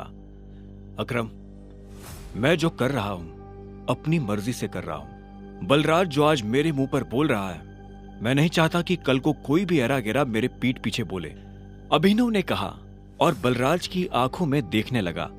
जब अकरम ने अभिनव की आंखों में संजय जैसे तेवर देखे तो उसने गहरी सांस ली और सब ऊपर वाले के भरोसे छोड़ दिया। लगभग 1 घंटे के बाद बलराज अभिनव और अकरम के साथ अपनी प्राइवेट अरीना में आ गया था। ये वही अरीना थी जहां पर बलराज अक्सर लड़ाई किया करता था।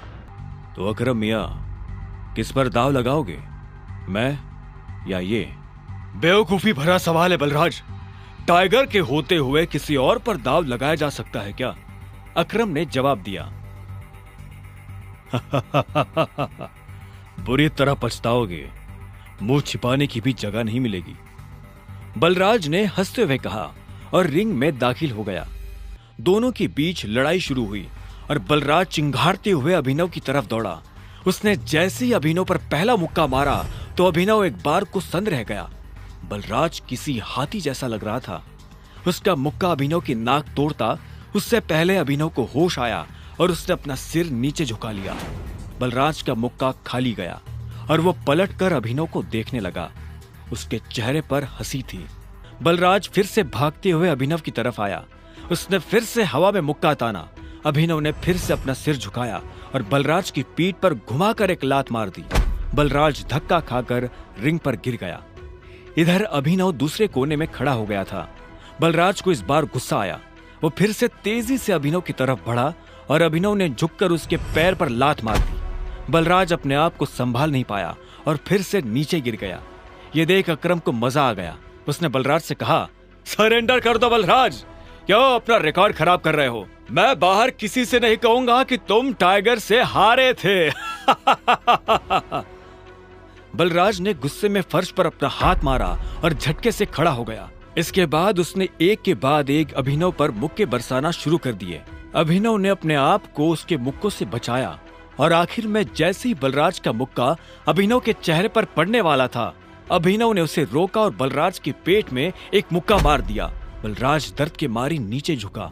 इतने में अभिनव ने बलराज के पीछे आकर अपने दोनों हाथ उसकी कमर में कसे और उसे हवा में उठा दिया। ये देख अकरम का मुंह खुला का खुला रह गया था। आखिर में अभिनव ने बलराज को एक पल के लिए हवा में थामा और फिर उल्टा पटक दिया। बलराज के मुंह से चीख निकल गई। ये कहां से सीखा? कहीं से नहीं, ये टाइगर को विरासत में मिला है, उसकी गद्दी के साथ, अभिनव ने कहा। इतने में अकरम ने उसके पास आकर अभिनव को गले से लगा लिया और बलराज को चिढ़ाते हुए बोला, tiger tiger tiger tiger. Balraj की कमर में मोच आई थी, पर उसने हंसते हुए अभिनव से कहा, चलो शराब पीते हैं, आज की पार्टी मेरी तरफ से।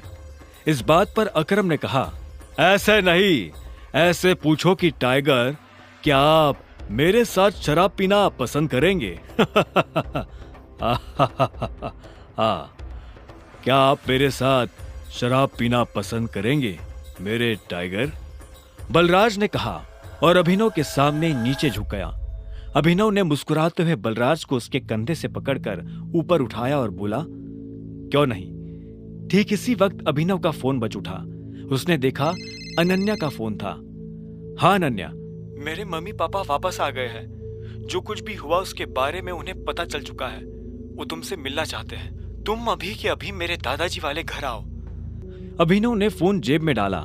इतने में अकरम उसके पास आया और बोला, क्या हुआ, सब ठीक है? हाँ अकरम, सॉरी बलराज, लेकिन मैं तुम्हारे साथ नहीं आ पाऊंगा। मुझे अभी अपने ससुराल जाना पड़ेगा। मेरे सास ससुर आए हुए हैं। ससुराल? तुमने शादी कब की? बलराज ने चौंकते हुए कहा। लंबी कहानी है, फिर कभी बताऊंगा, अभिनव ने जवाब दिया। बलराज ने आगे कहा, वैसे अकरम, हमें मोंटी को बुलाकर बता देना चाहिए कि नहीं, अभी नहीं।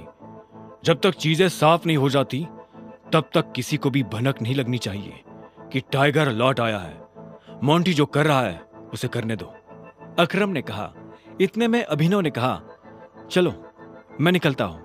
अकरम, तुम्हें याद है ना, मुझे कल से एक नई नौकरी। हाँ, तुम कल ऑफिस आ जाओ, मैं अपने सेक्रेटरी को बोल दूंगा, तुम्हारा काम हो जाएगा। ये सुन अभिनव ने अकरम और बलराज से हाथ मिलाया और वो बाहर आ गया। उसने अपने जाने के लिए एक कैब बुक कर ली थी। जैसे ही वो कैब में बैठने वाला था कि इतने में अकरम भागते हुए उसकी तरफ बढ़ने लगा। अभिनव ने देखा उसके हाथ में कुछ था। इतने में अकरम पास आया और उसने एक छोटा सा बैग अभिनव को थमा दिया। इसमें क्या है? वही शराब जो हमने होटल में पी थी।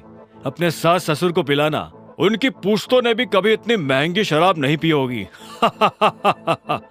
अकरम ने कहा और इस बात पर दोनों हंस पड़े।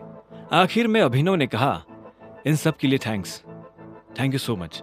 और तुम्हें भी वापिस आकर हमारी उम्मीदें जिंदा करने के लिए, अकरम ने कहा। अभिनव मुस्कुराया और वहां से निकल गया। गाड़ी अनन्या के घर के बाहर आकर रुकी। अभिनव नीचे उतरा और गहरी सांसें लेते हुए घर के अंदर पहुंच गया।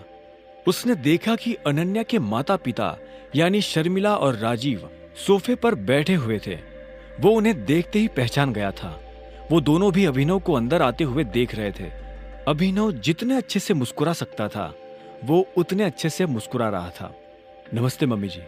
नमस्ते पापा जी, ये मैं आपके लिए लाया था, अभिनव ने हिचकिचाते हुए कहा और बोतल उन दोनों की तरफ बढ़ा दी।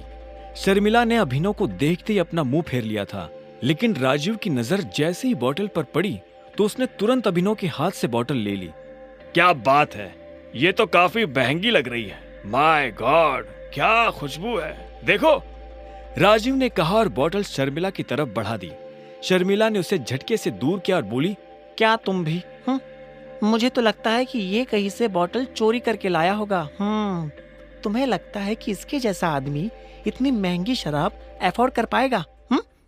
जो कुछ भी हुआ है उसके बारे में हमें सब कुछ पता है। अनन्या को भी नहीं पता ये सब कैसे हुआ, और मुझे भी लगता है कि ये कोई बहुत बड़ी गड़बड़ हुई है। पर जो भी हो, अब तुम्हारा और अनन्या का जो रिश्ता है उसे बदला नहीं जा सकता। अभिनव ने हाँ में सिर हिला दिया। वैसे भी जो कुछ हुआ उसका उसे मलाल नहीं था। अगर वो अनन्या से नहीं मिलता तो वो अकरम से कभी नहीं मिल पाता। साथ ही वो बाहर की दुनिया में अनन्या का नाम भी खराब नहीं होने देना चाहता था। ऐसे में वो भी नहीं चाहता था कि ये शादी टूटे। राजीव ने आगे पूछा, तो तुम काम क्या करते हो?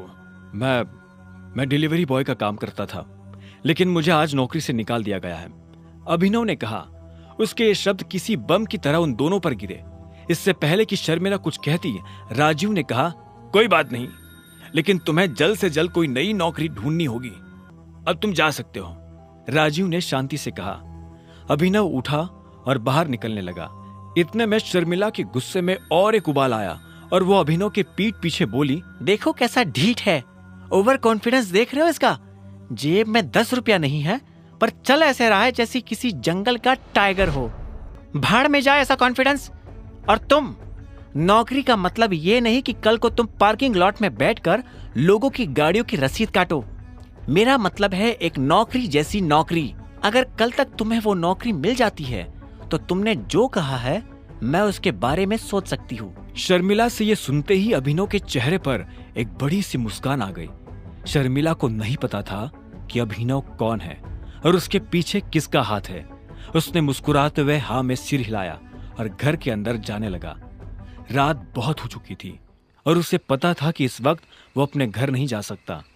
उसने सोचा था कि वो अनन्या के कमरे में जाकर सो जाएगा। क्या है, रात हो गई है, मैं अपने घर नहीं जा सकता, मुझे सोने के लिए जगह चाहिए। तो क्या, तुमने मुझे यहां मम्मी पापा से मिलने के लिए बुलाया था ना, तो अब तुम जगह दो। तुम्हें क्या लगता है मैं तुम्हें फिर से अपने कमरे में आने दूंगी? तो और मैं कहाँ जाऊंगा? मुझे नहीं पता। अनन्या ने दरवाजा बंद किया और दूसरी तरफ से चिल्लाते हुए बोली, नौकरों की जगह मालिकों के कमरों में नहीं, घर के स्टोर रूम में होती है। ये सुनते ही अभिनव को बुरा लगा, पर वो कर भी क्या सकता था। उसने बस बंद दरवाजे को देखा और हताशा से अपना सिर हिलाने लगा।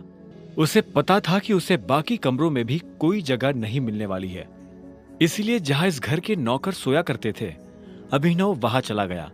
वहां उसे किस्मत से एक बिस्तर खाली मिला और अभिनव उस पर जाकर सो गया। अभिनव को कब नींद लगी और कब सुबह हो गई उसे पता ही नहीं चला। वो जल्द से जल्द तैयार हुआ और AK प्राइवेट लिमिटेड पहुंच गया। जैसे ही वो कैब से बाहर निकला तो सबसे पहले उसकी नजर सनी पर पड़ी। सनी ने भी उसे देखा और चालाकी से मुस्कुराते हुए बोला, आहा, देखो जरा कौन आया है, सिक्योरिटी। वो अभिनव को अंदर नहीं आने देना चाहता था। सनी की एक आवाज पर सिक्योरिटी वाले वहां आकर खड़े हो गए। वो अकरम को फोन मिलाने वाला था, पर इससे पहले कि वो अकरम को फोन मिला पाता, इतने में एक सुंदर सी लड़की काली स्कर्ट और सफेद शर्ट में उसकी तरफ चली आ रही थी। उसने आते ही सिक्योरिटी वालों से कहा, तुम लोग जा सकते हो, ये मेरे साथ है। इतना कहकर उसने अभिनव की तरफ देखा। ये देख सनी के होश उड़ गए। उस दिन पार्टी में और अब यहाँ भी अभिनव ने सनी को गलत साबित कर दिया था। इससे पहले कि वो कुछ कह पाता, अकरम की सेक्रेटरी जेनी ने उसे शांत रहने का इशारा कर दिया था। अभिनव को सनी के चेहरे पर छाया मातम देखकर काफी खुशी हो रही थी। वो मुस्कुराया और जेनी के साथ निकल गया। आपको अकरम ने बताया कि मैं यहाँ क्यों आया हूँ? ये सुनते ही जेनी के कान खड़े हो गए। अभिनव जैसा आदमी जो यहाँ नौकरी के लिए आया था, वो अकरम को अकरम कहकर बुला रहा था। जेनी ने इस सवाल का कोई जवाब नहीं दिया। उसने अपने ऑफिस का दरवाजा खोला और अंदर चली गई। अभिनव भी उसके पीछे पीछे अंदर आया और बोला, तुमने मेरे सवाल का जवाब नहीं दिया। सॉरी, जेनी ने कहा। जेनी ने जिस तरह से सॉरी कहा, अभिनव को समझ आ गया था कि वो उसे पसंद नहीं करती थी। जेनी ने इतने में अपनी टेबल पर रखा एक पेपर उठाया और अभिनव की तरफ बढ़ा दिया। अभिनव ने पेपर लिया और उसे पढ़ने लगा। उस पेपर पर उन नौकरियों के नाम लिखे थे जो अभिनव कर सकता था। उसने लिस्ट पर अपना ध्यान लगाया और देखा कि उसमें कुछ नौकरियों के ऊपर स्टार बना हुआ था। उसने जेनी को देखा और बोला, ये यहाँ स्टार क्यों बना?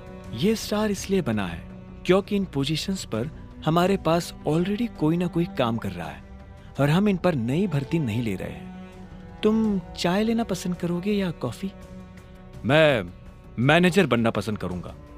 अभिनव ने भी उसके सवाल का जवाब ना देते हुए कहा।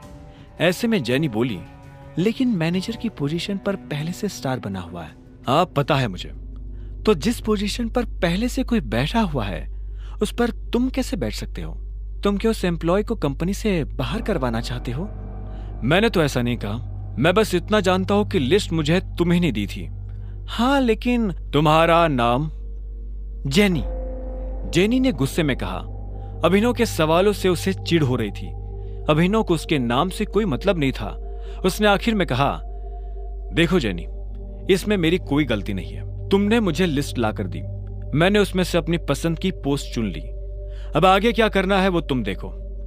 ठीक है मिस्टर अभिनव, तो अब मुझे तुम्हारे बारे में कुछ जानकारियों की जरूरत पड़ने वाली है और तुम्हारा ऑफिस कल से शुरू हो जाएगा, जेनी ने कहा। अभिनव ने हाँ में सिर हिलाया और वहां से निकल गया। सनी को अभी भी समझ नहीं आ रहा था कि आखिर अभिनव वहां क्या लेने आया था। उधर अभिनव को लगा कि अब कल से नौकरी पर जाने के लिए उसे नए कपड़ों की जरूरत पड़ने वाली है। कपड़ों के साथ साथ उसे अपना फोन भी बदलने की जरूरत थी। अकरम का दिया हुआ चेक उसकी जेब में ही रखा हुआ था। अभिनव अपने चेक से पैसे निकालने के लिए बैंक चला आया। तभी उसकी नजर प्रणव से मिली। प्रणव उन लोगों में से था जो अभिनव की गरीबी का मजाक उड़ाया करता था। जैसे उसने अभिनव को बैंक के अंदर आते हुए देखा तो बोला, अरे वाह, देखो तो कौन आया है। प्रणव खुद एक बैंकर था। वो अरबपति तो नहीं था, लेकिन उसके पास अच्छी खासी दौलत थी। वो दिखने में भी स्मार्ट था। वो अभिनव को इसलिए जानता था क्योंकि अभिनव अक्सर इस बैंक में डिलीवरी के काम से आया करता था। हालांकि वो दिखने में अभिनव के आगे कुछ नहीं लगता था, लेकिन उसमें और अभिनव में एक ही फर्क था, गरीबी का। हेलो, मुझे थोड़े पैसे निकालने हैं, अभिनव ने कहा और प्रणव को चेक दिखाने लगा। प्रणव ने बिना चेक देखे कहा, चेक से? तुम्हें पता है ना, चेक से सिर्फ बड़ी रकम ही निकाली जा सकती है। मेरा अमाउंट बड़ा है, यहाँ काउंटर पर नहीं निकल पाएगा, इसलिए मैं मैनेजर से मिलना चाहता हूँ। ये सुनते ही प्रणव जोर जोर से हंसने लगा और बोला, तुम्हें उसकी जरूरत नहीं पड़ेगी, मुझे अपना चेक दिखाओ। अभिनव ने गुस्से में प्रणव को अपना चेक दिखा दिया। प्रणव ने बिना देखे अभिनव और बाकी लोगों की आंखों के सामने चेक फाड़ दिया। अभिनव प्रणव पर चिल्ला उठा, तुम्हारा दिमाग खराब है क्या? सिक्योरिटी को बुलाओ और इस आदमी को अभी के अभी बाहर निकलवाओ यहाँ से। फर्जी चेक लाकर बैंक वालों को बेवकूफ बनाता है। अभी पुलिस बुलाकर तुझे अंदर करवाता हूँ। इधर अभिनव ने अपने फाड़े गए चेक के टुकड़ों को मुट्ठी में भरा और गुस्से में अपनी मुट्ठी भींच ली। इतने में सिक्योरिटी वाले आए और उन्होंने अभिनव को चारों तरफ से घेर लिया। छोड़ो मुझे, छोड़ो, अभिनव ने कहा और गार्ड्स के हाथ से खुद को छुड़ाने की कोशिश करने लगा, लेकिन वो लोग उसे छोड़ नहीं रहे थे। क्या हो रहा है यहाँ? यह आवाज और किसी की नहीं बल्कि बलराज की थी। उसने अभिनव को दूर से ही पहचान लिया था। बलराज को देखते ही अभिनव की जान में जान आ गई थी। अब कोई उसका कुछ नहीं बिगाड़ सकता था। प्रणव ने बलराज की तरफ देखा और बोला, सॉरी सर, मुझे पता नहीं था कि आप इस तरह यहाँ आ जाएंगे। मैं तो बस इस आदमी को फर्जीवाड़ा करने से रोकने की कोशिश कर रहा था। यह सुन बलराज ने अभिनव को ऊपर से नीचे तक देखा और फिर गार्ड्स की तरफ देखते हुए बोला, छोड़ दो उसे, बलराज ने कहा और मैनेजर के कैबिन की तरफ बढ़ने लगा। उसने पलटकर अभिनव को भी अपने साथ आने का इशारा किया। अगर इसने कुछ गलत किया है तो इस बारे में मैनेजर को पता होना चाहिए। अगर तुम अपने लेवल पर एक्शन लोगे तो हो सकता है कि मैनेजर बुरा मान जाए। जी सर, प्रणव ने हाँ में सिर हिलाते हुए कहा। बलराज ने अभिनव को घूरा और उसे अपने साथ अंदर आने का इशारा करने लगा। दोनों एक साथ मैनेजर के बड़े से कैबिन में दाखिल हो गए थे। मैनेजर अपनी कुर्सी पर बैठकर कंप्यूटर पर काम कर रहा था। बलराज ने उसका ध्यान अपनी तरफ खींचने के लिए दरवाजे को जोर से बंद किया।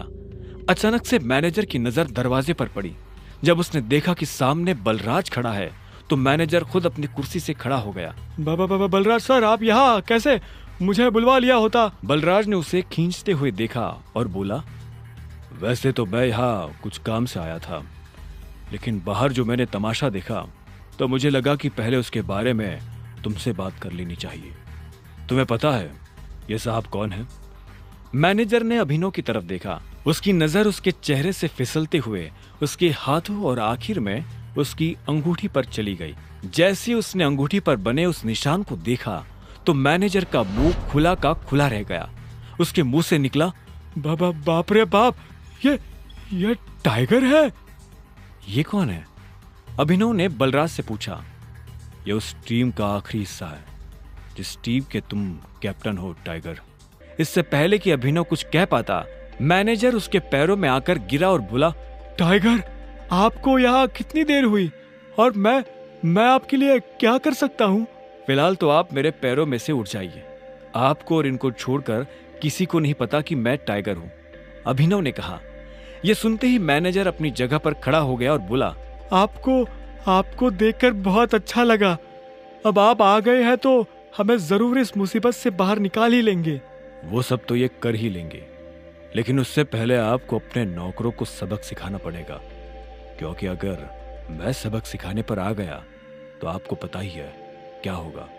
बलराज ने कहा और अभिनव के साथ जो हुआ उसने मैनेजर को सब बता दिया। ये सुनते ही मैनेजर का खून खौल उठा। उधर जब अभिनव और बलराज मैनेजर के कैबिन में खड़े थे, तब इधर एक हट्टा कट्टा सा आदमी स्विमिंग पूल में काला चश्मा लगाकर खड़ा था। उसकी आंखों पर चश्मा, गले में सोने की मोटी चैन और बगल में विस्की का ग्लास था। वो आदमी लड़की के गालों को सहला रहा था। तभी उसे किसी के पैरों की आवाज सुनाई दी। उसने देखा उसका सेक्रेटरी भागते हुए उसके पास आ रहा था। सेक्रेटरी उस आदमी के पास आया और बोला, सर, अभी खबर मिली है कि टाइगर लौट आया है। यह सुनते उस आदमी का हाथ रुक गया। उसने लड़की के गाल पर से हाथ हटाया और हाँ में सिर हिलाते हुए सिगार पीने लगा। आप कहते हैं तो? सेक्रेटरी आगे कुछ कहता उससे पहले उस आदमी ने कहा, अभी नहीं, अभी तो आया है, थोड़ा उछल कूद करने दो, पर हाँ, इस बार उसे पिंजरे में डालने की गलती नहीं करनी है। सेक्रेटरी ने हाँ में सिर हिलाया और वहां से निकल गया। Who is tiger? बगल में खड़ी उस लड़की ने पूछा। तुमने इन साहब का चेक किससे पूछकर फाड़ा? अभिनव के लिए साहब शब्द प्रणव से सुना नहीं गया। उसने कहा, सर, ये डिलीवरी वाला है, फर्जी चेक लेकर बैंक में आया था। इसे क्या लगा यहाँ हम लॉटरी खोलने बैठे हैं? मैंने इसके चेक की इंफॉर्मेशन कंप्यूटर में चेक की थी, कोई रिलेवेंट डाटा था ही नहीं। सच बोल रहा है? मैनेजर ने पूछा। यह सुन प्रणव को धक्का लगा। अभिनव मन ही मन मुस्कुरा रहा था। प्रणव ने हिचकिचाते हुए कहा, आपसे झूठ क्यों कहने लगा? तुझे पता है ये डिलीवरी बॉय किसका चेक लेकर आया है? अकरम सर का। क्या? हाँ, तूने इसके साथ जो किया वो ठीक है, लेकिन अकरम सर को अगर पता चला कि तूने उनके चेक का ये हाल किया है तो वो तेरे साथ क्या करेंगे जानता है ना? मैनेजर ने कहा। अकरम का नाम सुनते ही प्रणव की हालत खराब हो गई थी। इतने में मैनेजर ने कहा, एक काम कर, वो रही टेप और ये रहा चेक, इसका एक एक टुकड़ा जोड़। क्या सर, तुझे नौकरी से निकाल रहा हूं? नहीं सर, मैंने क्या किया? शाबाश, ये तुझे सुनाई दे गया, और इससे पहले जो कहा वो है? आखिरकार प्रणव ने चेक को बड़ी मेहनत से जोड़ा और मैनेजर को दे दिया। मैनेजर ने उसे देखा और प्रणव को बाहर जाने का इशारा कर दिया। जैसे ही प्रणव बाहर गया तो मैनेजर ने अंदर से कमरे का दरवाजा लॉक किया और अभिनव के पास आते हुए बोला, टाइगर, तुम इतने सालों से कहाँ थे? पहले ये बताओ कि तुम मेरे पापा से कैसे जुड़े हुए हो?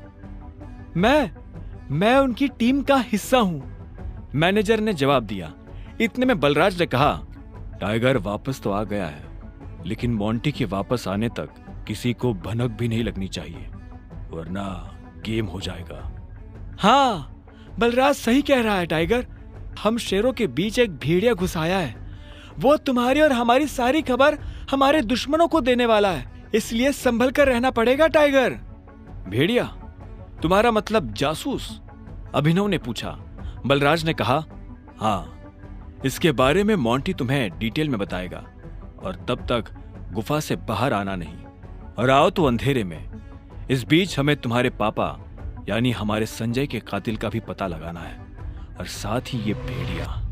इस ग्रुप में और कौन कौन है जिससे अभी मिलना बाकी है? मैनेजर ने कहा, इस ग्रुप में है मोंटी, अकरम, बलराज, मैं यानी डीके, इक्का, पार्कर और अलायना। क्या? अलायना? यानी हमारे ग्रुप में एक लड़की भी है? हाँ, इससे पहले उसकी माँ इस पोजीशन पर थी। 1 साल पहले उसकी डेथ हुई तो अलायना उसकी जगह पर आई है। टाइगर, वो लड़की नहीं, आग है, आंधी है, चलता फिरता अंगारा है। मैं अपनी जिंदगी में अलायना जैसी किसी से नहीं मिला। शक्ल, अक्ल और तेवर उसके पास तीनों है। मैं समझा नहीं, अभिनव ने कहा। बलराज उसके पास आया और बोला, जिद्दी, उसके आगे मुझे अपनी जिद कुछ नहीं लगती। कहने को ग्रुप में वो बस एक लड़की है, लेकिन उससे पार पाना हम में से किसी भी मर्द के बस की बात नहीं है। यह सुनते ही अभिनव समझ गया था कि बलराज का इशारा किस तरफ है। अलायना को यह मनवाना कि वो टाइगर है अभिनव के लिए भारी होने वाला था। तुम जल्दी से उससे भी मिल लोगे, पर वो तुमसे मिलेगी या नहीं पता नहीं। मुझे नहीं लगता कि टाइगर के लिए उसे मनाना मुश्किल होगा। मैंने जैसा सोचा था, यह आदमी वैसा है नहीं। बलराज की यह बात सुन डीके के कान खड़े हो गए। उसने बलराज को देखा और बोला, टाइगर ने तुम्हें रिंग में पटका क्या? यह सुनते ही बलराज जोर से हंसा और उसने हाँ में सिर हिला दिया। उसे देख डीके भी जोर जोर से हंसने लगा। आखिर में डीके ने कहा, तुम्हें कितने पैसों की जरूरत है? मैं दे देता हूं। चेक मैं अकरम के ऑफिस से री इशू करवा लूंगा। मुझे अभी 1 करोड़ रुपए चाहिए। बचे 49 करोड़ मेरे नए अकाउंट में डलवा देना, अभिनव ने कहा। और यह सुन डीके उसके लिए पैसे लेने चला गया। उसके जाते ही अभिनव बलराज के पास आया और बोला, एक बात बताओ, ये अलायना के बारे में तुम कुछ जानते हो क्या? बलराज ने उसे ऊपर से नीचे तक देखा और बोला, वैसे तो सब कुछ जानता हूं, और वैसे कुछ भी नहीं। मेरा मतलब है, तुम्हें पता है मेरा क्या मतलब है? बस उसे अपनी तरफ से चिढ़ने का या गुस्सा होने का मौका मत देना। वैसे अब तुम्हें गाड़ी की जरूरत है। मैं अपने मैनेजर को बोल रहा हूं, यहां से सीधा ग्लोब मोटर्स जाओ। वहां तुम्हारी गाड़ी तुम्हारा इंतजार कर रही है। अभी पैसे मैं भर रहा हूं, बाद में जब तुम गद्दी संभालोगे तो मुझे डबल दे देना। यह सुनते ही अभिनव जोर जोर से हंसने लगा। उसने बैंक से पैसे लिए बाहर आया और एक टैक्सी बुक करके सीधा ग्लोब मोटर्स के लिए निकल पड़ा। जल्दबाजी में वो बलराज से यह पूछना ही भूल गया था कि बलराज ने उसके लिए कौन सी गाड़ी बुक की थी। जैसे ही वो अंदर गया तो उसने देखा कि शोरूम का मैनेजर दरवाजे पर खड़ा होकर किसी का इंतजार कर रहा था। उसने अभिनव को देखते ही पूछा, अभिनव गढ़वाल? मैं ही हूं, अभिनव गढ़वाल। यह सुनते ही वहां रिसेप्शन पर खड़ी दोनों लड़कियों के होश उड़ गए, लेकिन मैनेजर को अभिनव को देख कोई झटका नहीं लगा। बलराज ने उसे पहले ही बता दिया था कि अभिनव दिखने में कैसा था। चलिए मेरे साथ, मैनेजर ने कहा और आगे बढ़ने लगा। कुछ देर के बाद अभिनव एक गैरेज में आ गया था। बाहर ढेर सारी गाड़ियां खड़ी हुई थी। मैनेजर उसे उसकी गाड़ी के पास लेकर आया। वो एक बहुत ही महंगी सी गाड़ी थी, लेकिन ऊपर से उसे देखने में ऐसा लग रहा था जैसे वो कबाड़ हो। बलराज ने जानबूझकर उसे पुराना करवाया था ताकि कोई भी अभिनव पर उसकी गाड़ी की वजह से शक न करे। पर जब अभिनव ने गाड़ी के अंदर देखा तो उसे बहुत अच्छा महसूस हुआ। मैनेजर ने कहा, मैं गाड़ी के पेपर्स रेडी करवाता हूं, आप तब तक गाड़ी देख लीजिए। मैनेजर वहां से निकला और अभिनव ड्राइविंग सीट पर बैठने के लिए बढ़ने लगा, पर इससे पहले कि वो बैठ पाता उसे पीछे से एक आवाज आई, हेलो। यह आवाज एक लड़की की थी। अभिनव को लगा कि जरूर ये वही रिसेप्शन वाली लड़कियों में से कोई एक होगी, लेकिन जब वो पलटा तो हैरान हो गया। वो लड़की और कोई नहीं बल्कि चाहत थी। अभिनव ने चाहत को अनन्या के साथ अकरम की पार्टी में देखा था। चाहत और अनन्या दोस्त थी। ये सब क्या हो रहा है अभिनव? ये गाड़ी तुम खरीद रहे हो? तुम कौन हो और यहाँ क्या लेने आई हो? अभिनव ने तनी हुई आवाज में पूछा। चाहत को देख वो अपनी पहचान के लिए अलर्ट हो गया था। चाहत उसके सवाल पर मुस्कुराई और मीठी सी आवाज में बोली, मैं चाहत हूँ, तुम्हारी बीवी की दोस्त, और ये सवाल तो मुझे तुमसे करना चाहिए। तुम यहाँ गाड़ी खरीदने कैसे आ सकते हो? अनन्या ने तो मुझे बताया था कि तुम गरीब हो। हाँ, मैं गरीब ही हूँ। ये गाड़ी तो मैं अपने बॉस के लिए लेने आया हूँ। चाहत ने उसे कुछ पल के लिए देखा और बोली, पक्का? झूठ तो नहीं बोल रहे हो? मैं तुमसे झूठ क्यों बोलूंगा? पता नहीं, एक काम करती हूँ मैं अनन्या को भी यहाँ बुला लेती हूँ, दूसरे की सही, पर जब वो तुम्हें गाड़ी में देखेगी तो खुश हो जाएगी। नहीं, उसे बुलाने की क्या जरूरत है? क्यों बेकार में उसे परेशान करती हो तुम बताओ ना, मैं तुम्हारे लिए क्या कर सकता हूँ? ये सुनते ही चाहत के चेहरे पर मुस्कान आ गई। उसने कहा, मुझे चाहिए ट्रीट। क्या तुम मुझे ट्रीट पर लेकर नहीं चलोगे? देखो, मैं तुम्हारी बीवी की दोस्त हूँ और मुझे नहीं लगता कि तुम्हें मुझे मना करना चाहिए। इससे पहले कि अभिनव उसकी बात का कोई जवाब दे पाता, चाहत ने गाड़ी का दरवाजा खोला और वो पैसेंजर सीट पर जाकर बैठ गई। ठीक इसी वक्त मैनेजर डॉक्यूमेंट्स लेकर आया और उसने डॉक्यूमेंट्स अभिनव को दे दिए। अभिनव भी ड्राइविंग सीट पर बैठ गया। उसे पता था कि चाहत खुद एक रईस परिवार से आती थी, ऐसे में वो उसे अकरम के एक होटल में ले जाने वाला था। चाहत पूरे रास्ते रह रहकर अभिनव को देख रही थी। अभिनव को समझ नहीं आ रहा था कि वो उससे चाहती क्या है। जैसे ही अभिनव की गाड़ी अकरम के होटल के नीचे पार्क हुई तो अभिनव का फोन बज उठा। उसने देखा अकरम का फोन था। हेलो, क्या हुआ टाइगर, सब ठीक? मैंने देखा तुम्हारी गाड़ी मेरे ऑफिस के नीचे आई है। उधर से अकरम ने पूछा। हाँ, वो मैं होटल में किसी के साथ लंच के लिए आया था। हाँ, वो तो मैं देख ही रहा हूँ। जरा ऊपर आओ, मैं तुम्हें अपना वीआईपी कार्ड दे देता हूँ ताकि तुम दोनों को वीआईपी ट्रीटमेंट मिले। अकरम ने मुस्कुराते हुए कहा। अभिनव ने फोन रखा और पलटा तो पाया कि चाहत उसके पीछे खड़ी थी। चले? हाँ, नहीं, तुम एक मिनट यही रुको, मुझे थोड़ा काम है, मैं वो निपटा कर आता हूं, अभिनव ने कहा। और इससे पहले कि चाहत कुछ कहती, अभिनव वहां से निकल गया। चाहत उसे जाते हुए देख रही थी। वो अच्छी तरह से जानती थी कि ये अकरम का ऑफिस है, लेकिन अभिनव वहां क्या करने जा रहा था और उसे किसने फोन कर ऊपर बुलाया था? चाहत को अभिनव पर शक हो रहा था। अब आगे क्या होने वाला था? उधर जब चाहत को अभिनव के ऊपर शक हो रहा था, तब इधर अभिनव भी अकरम के कैबिन में पहुंच चुका था। जैसे ही अभिनव अंदर आया तो अकरम ने उसकी तरफ अपना कार्ड बढ़ाया और बोला, ये लो, मजे से लंच करना। थैंक यू, अभिनव ने मुस्कुराते हुए कहा और अकरम के कैबिन से बाहर निकल गया। वो नीचे आया और उसकी आंखें चाहत को ढूंढने लगी। उसने देखा कि चाहत होटल के बाहर शेड में खड़ी थी। अभिनव उसके पास पहुंचा तो चाहत उसे ऊपर से नीचे तक देखने लगी। अभिनव ने उससे कहा, चले। दोनों होटल के अंदर दाखिल हो गए और एक टेबल पर जाकर बैठ गए। अभिनव जानबूझकर चाहत से नजर नहीं मिला रहा था, वहीं चाहत उसे लगातार देखती जा रही थी। क्या हुआ, सब ठीक है? हाँ। अच्छा, वैसे तुम इस ऑफिस में काम करते हो क्या? मुझे लगता है कि हमें कुछ ऑर्डर कर देना चाहिए, मुझे तो बहुत भूख लग रही है। अभिनव ने चाहत के सवाल को टालते हुए कहा। चाहत ने उसे देखा और एक पल के बाद बोली, तुम मुझसे कुछ छुपाने की कोशिश कर रहे हो क्या? क्या? मैं तुमसे क्यों कुछ छुपाने लगा? चाहत इस बात का जवाब देने वाली थी, बात उसकी जुबान पर आ ही गई थी कि इतने में वेटर उन दोनों की बातों के बीच खलल डालने के लिए आ गया। अभिनव और चाहत ने वेटर को ऑर्डर दिया और वेटर वहां से निकल गया, लेकिन चाहत अपना सवाल भूली नहीं थी। उसने बात को घुमाते हुए पूछा, तो तुम क्या करते हो? मैं एके प्राइवेट लिमिटेड में एक छोटी सी नौकरी करता हूं। अच्छा, ये तो अकरम जी की कंपनी है ना?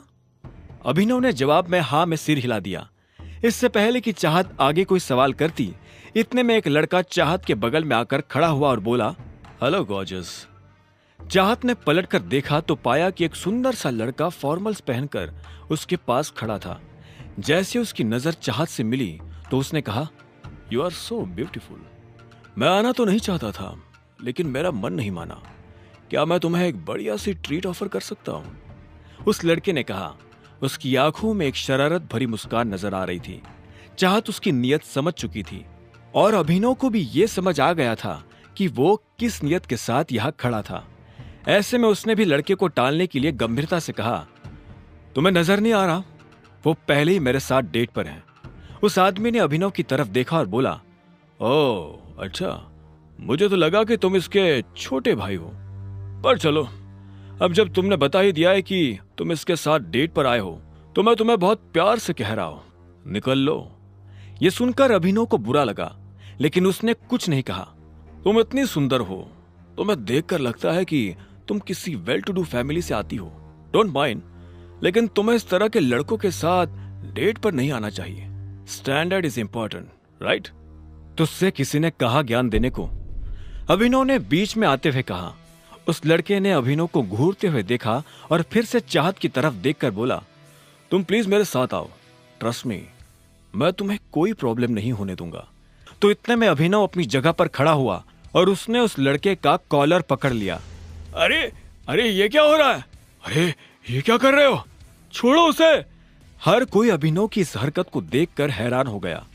अभिनव को भी एहसास हुआ कि उसने लड़के को कुछ ज्यादा ही पीट दिया था। ऐसे में उसने हाफते हुए उसे छोड़ दिया। वो लड़का खड़े रहने लायक भी नहीं बचा था। अभिनव को जब होश आया तो उसने उस लड़के को ऊपर से नीचे तक देखा तो उसे बहुत बुरा लगा। वो ऐसा कुछ करना नहीं चाहता था, लेकिन अगर वो ये नहीं करता तो वो लड़का चाहत को परेशान करता रहता। अभिनव पलटा और चाहत को देखने लगा। चाहत दूर खड़ी होकर मुस्कुरा रही थी। उसकी मुस्कान में अभिनव को एक तरह की शांति नजर आ रही थी। अब उसे डर नहीं लग रहा था। तभी अभिनव के कंधे पर पीछे से एक हाथ आया और उसने अभिनव के कंधे को कसकर पकड़ लिया। अभिनव ने पलटकर देखा तो पाया कि वही लड़का उसे मारने के लिए खड़ा था, पर इससे पहले कि वो अभिनव पर हाथ उठाता, अभिनव ने उसे कोहनी से झटका दिया और वो नीचे गिर गया। हर कोई अभिनव के फोटो खींच रहे थे, उसकी वीडियो बना रहे थे। अभिनव को यह देख अच्छा नहीं लग रहा था। उसे ये सब अजीब लग रहा था। वो यहां से निकल जाना चाहता था, पर इससे पहले कि वो निकल पाता, इतने में पीछे से आवाज आई। क्या हो रहा है यहाँ? ये कोई मछली बाजार नहीं है, एक रेप्यूटेड होटल है। ये आवाज और किसी की नहीं बल्कि होटल के मैनेजर की थी। तुम्हारी हिम्मत कैसे हुई हमारे वीआईपी कस्टमर के ऊपर हाथ उठाने की? क्योंकि इस आदमी ने हम लोगों को परेशान किया। मैं इसे मुंह नहीं लगाना चाहता था, फिर भी ये मेरे बारे में भला बुरा कह रहा था और इसने मेरे पिता के बारे में भी उल्टा सीधा कहा था। बस इतनी सी बात पे तुमने इनके साथ इतना कुछ कर दिया। अभी के अभी माफी मांगो इनसे। मैं इससे माफी मांगू? इससे कहो कि ये मुझसे माफी मांगे। चुपचाप माफी मांग। तू जानता नहीं मैं कौन हूं। बिना माफी मांगे मैं तुझे इस होटल से बाहर भी नहीं निकलने दूंगा, उस आदमी ने कहा जिसे अभिनव ने मारा था। मामला बिगड़ता जा रहा था। अब इससे पहले कि बात आगे बढ़ती, चाहत बीच में आई और बोली, एक्चुअली गलती अभिनव की नहीं है, इस आदमी की है। इसने मुझे छेड़ने की कोशिश की। यह मुझसे गलत तरीके से बात कर रहा था। मैं और अभिनव साथ में लंच पर आए थे, पर यह आदमी। चाहत ने सारी बात मैनेजर और आसपास खड़े लोगों को बता दी। मैनेजर ने पलटकर उस लड़के को देखा और बोला, क्या यह सही है? उस लड़के ने कोई जवाब नहीं दिया। ऐसे में मैनेजर फिर से चाहत की तरफ पलटा और बोला, जो भी हो मैडम, पर इससे माफी तो मांगनी ही पड़ेगी। अभिनव समझ गया था कि मैनेजर उससे ऐसे क्यों बात कर रहा था। असल में वो अभिनव को उसके कपड़ों से जज कर रहा था। जब अभिनव को लगा कि उसके पास और कोई रास्ता नहीं है, तो उसने अपनी जेब से अकरम का कार्ड निकाला और मैनेजर की तरफ बढ़ाते हुए बोला, तुम्हें पता है मुझे ये कार्ड किसने दिया है? इस पर लिखा नाम पढ़ लो, उसके बाद तुम्हें समझ में आ जाएगा कि निष्पक्ष फैसला कैसे किया जाता है। हाँ, यह सही कह रहा है। भीड़ में से किसी ने अभिनव की बात का समर्थन करते हुए कहा। मैनेजर ने अभिनव से कार्ड लिया और उसे ध्यान से देखने लगा। जैसे उसने कार्ड पर लिखा नाम पढ़ा तो उसकी आंखें फटी की फटी रह गई। जब अभिनव ने देखा कि मैनेजर के पास कुछ भी कहने को नहीं बचा है, तो उसने उस लड़के की तरफ देखकर कहा, और तू लड़कियों से बात करने से पहले अपनी माँ के पास जा और उनसे सीख के लड़कियों की इज्जत कैसे की जाती है। इतना कहते ही अभिनव ने चाहत को अपने साथ लिया और वहां से निकल गया। दोनों गाड़ी में आकर बैठ गए थे, लेकिन कोई किसी से बात नहीं कर रहा था। इधर चाहत भी बार बार उसे देख रही थी और जब उससे रहा नहीं गया तो उसने पूछा, तुम ठीक हो? हाँ सॉरी, मैंने तुम्हारा मूड और तुम्हारा लंच दोनों खराब कर दिए। तुम चाहो तो हम कहीं और चलकर खा सकते हैं। ठीक है, मुझे कोई दिक्कत नहीं, मैं पूरे दिन फ्री हूँ। अभिनव ने उसकी बात सुनी और गाड़ी दूसरे होटल की तरफ मोड़ दी। कुछ देर के बाद उसने गाड़ी एक होटल के बाहर लगा दी। चाहत नीचे उतरी और उस होटल की तरफ देखने लगी। अभिनव ने ऊपर लगा बोर्ड देखा और उसके बाद चाहत के साथ अंदर दाखिल हो गया। अभिनव जानता था कि यह होटल दिक्पाल का था। तो तुमने डिसाइड कर लिया है कि तुम मुझे अपने बारे में कुछ नहीं बताने वाले? अभिनव के मन में जब ये सारे ख्याल चल रहे थे तभी चाहत ने कहा। दोनों एक टेबल पर आकर बैठ चुके थे और वाइन पी रहे थे। अभिनव ने भोला बनते हुए पूछा, किस बारे में?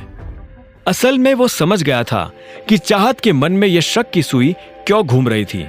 उस दिन पार्टी में जब अकरम अभिनव को अलग से अपने साथ ले गया था तब बाकी लोगों ने तो ये मान लिया था कि वो उसके ड्राइवर का बेटा था, लेकिन ये बात चाहत के गले नहीं उतर रही थी। उसने कहा, कमाल है, तुमसे तो मैं तुम्हारे बारे में ही पूछूंगी ना। मेरे बारे में मेरे पास बताने लायक कुछ नहीं है, अभिनव ने कहा और चाहत से बचने के लिए इधर उधर देखने लगा। तभी उसकी नजर कुछ लोगों पर पड़ी जो आपस में काफी गंभीर बातें कर रहे थे। उनमें से एक आदमी ने कहा, इस टाइम दिक्पाल बॉस का डंका सिर्फ गुड़गांव में ही नहीं पूरे इंडिया में बज रहा है। हाँ, मार्केट से जैसे ही टाइगर गायब हुआ वैसे ही टाइगर का नाम भी गायब हो गया। यह सुनते ही अभिनव पलटकर उस आदमी को देखने लगा जो ये बात कर रहा था। उसे समझ नहीं आ रहा था कि आखिर वो टाइगर के बारे में इस तरह की बातें क्यों कर रहे थे। बताओ ना अभिनव, तुम मुझसे क्या छुपा रहे हो? चाहत ने पूछा। तभी उन लोगों में से एक ने कहा, नहीं, टाइगर अभी गया नहीं, टाइगर जिंदा है और वो जल्द ही लौट कर आएगा। मैंने तुमसे कहा था ना जॉनी, इतनी मत पिया करो कि संभली ना जाए। कुछ भी बकवास कर रहे हो। बकवास नहीं बकवास तो तुम कर रहे हो। टाइगर का कंपैरिजन दिक्पाल से? विस्की और देसी शराब का क्या मैच? मैं कह रहा हूं टाइगर जिंदा है and he will return soon. Johnny नाम के इस आदमी की बात सुनकर अभिनव के रोंगटे खड़े हो गए थे। वो ये जानना चाहता था कि जॉनी मन से फेंक रहा था या उसके पास सच में कोई जानकारी थी। जब अभिनव उन लोगों की बातों को ध्यान से सुन रहा था तब इधर चाहत भी उसे देख रही थी। चाहत भी अब अभिनव की तरह उन लोगों की बातें सुनने लगी थी। जब उसके कान में उनकी बातें पड़ी तो वो धीरे से हंसते हुए बोली, क्या डेयरिंग है यार इन लोगों की। दिक्पाल की होटल में बैठकर टाइगर की बातें कर रहे हैं। या तो इन्हें शराब चढ़ गई है या फिर सच में इनमें बहुत हिम्मत है। इतना कहकर चाहत फिर से अपनी कुर्सी पर आराम से बैठ गई थी, लेकिन अभिनव अभी भी उनकी बातें सुन रहा था। टाइगर सबसे बेस्ट है, इंडिया में तो क्या आउट ऑफ इंडिया भी कोई उनका मुकाबला नहीं कर सकता। दिक्पाल तो दूर दूर तक नहीं, जॉनी ने कहा। उसके मुंह से ये सुनते ही एक आदमी ने जॉनी के मुंह पर अपना हाथ रखा और बोला, तुम्हारा टाइगर को लेकर जो ये प्यार है ना, ये तुम्हारी जान ले लेगा प्यारे। जैसे ही दूर बैठे अभिनव ने यह सुना तो उसके चेहरे पर मुस्कान आ गई। इतने में तीसरे आदमी ने कहा, हाँ यार ये जॉनी हमें मरवा देगा, मुझे लगता है कि हमें यहाँ से निकल जाना चाहिए। तभी अभिनव की नजर एक काले सूट पहने आदमी पर पड़ी।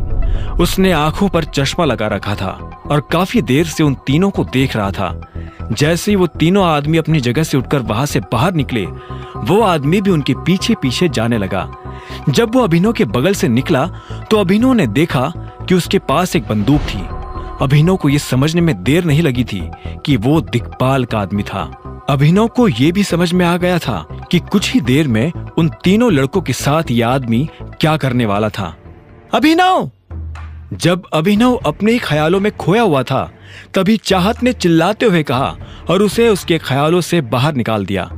अभिनव ने उसे देखा और बोला, क्या कह रही थी तुम मेरी दोस्त से झूठ बोल रहे हो। कौन सी दोस्त? अनन्या! चाहत ने जोर देते हुए कहा। अभिनव को एहसास हुआ कि उससे गड़बड़ हो गई थी, फिर भी उसने बात संभालने की कोशिश करते हुए कहा, नहीं ऐसा कुछ नहीं है, मैं क्यों उससे झूठ बोलने लगा। और हाँ चाहत, मुझे अभी निकलना होगा, एक जरूरी मीटिंग है, मुझे उसके लिए जाना है। और फिर तुम्हें तो पता ही है मैं अनन्या का पति हूँ, अगर घर पहुंचने में जरा भी देर हो गई तो वो मेरी जान ले लेगी। वैसे भी वो मेरे ऊपर बहुत शक करती है। शक तुम्हारे ऊपर? वो तुम्हें पसंद तक नहीं करती, उसके दिमाग में तुम्हारा ख्याल भी नहीं आता, तो फिर वो तुम्हारे ऊपर शक क्यों करने लगी? हाँ जानता हूं, फिर भी अभी मुझे जाना होगा। क्या मैं तुम्हें घर छोड़ दूं? चाहत ने अभिनव के सवाल के जवाब में हाँ में सिर हिलाया और फिर थोड़ा हिचकिचाते हुए अपनी जगह से खड़ी होकर बोली, हम फिर कब मिलेंगे? जल्द ही।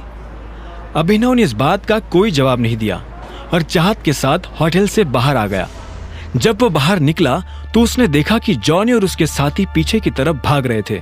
अभिनव को यह सब ठीक नहीं लग रहा था। उसने चाहत से पूछा, तुम्हारा घर कहाँ है? अभिनव की आंखें आगे भी थी और पीछे भी। चाहत ने कहा, मुझे बस यही पास ही उतार दो, मुझे वहां एक छोटा सा काम है, मैं वहीं से निकल जाऊंगी। कुछ देर के बाद जब अंधेरा होने लगा तब अभिनव की गाड़ी उन लोगों के पास जाकर खड़ी हो गई थी जो एक आदमी को घेर कर खड़े थे। उन लोगों के पास पहुंचकर अभिनव को पता चला कि वो लोग उस लड़के को मार रहे थे। रुको! इतने में अभिनव ने चिल्लाते हुए कहा। उसकी आवाज सुनकर सभी रुक गए और पलटकर देखने लगे। अभिनव एक कदम उनके पास आया और बोला, क्यों उस बेचारे को मार रहे हो? तुझसे मतलब है तभी तो यहाँ खड़ा हो। अगर जिंदगी में आगे भी खड़ा ही रहना चाहते हो तो चुपचाप यहाँ से चले जा, वरना इसकी तरह लंबा कर दूंगा। एक हट्टे कट्टे से आदमी ने अभिनव को घूरते हुए देखा और कहा। यह सुन अभिनव को हंसी आ गई। उसने कहा, अरे ये लाइन तो मैं तुझे बोलने वाला था, तूने मेरी लाइन छुड़ाई, अब तो तू और ज्यादा मार खाएगा।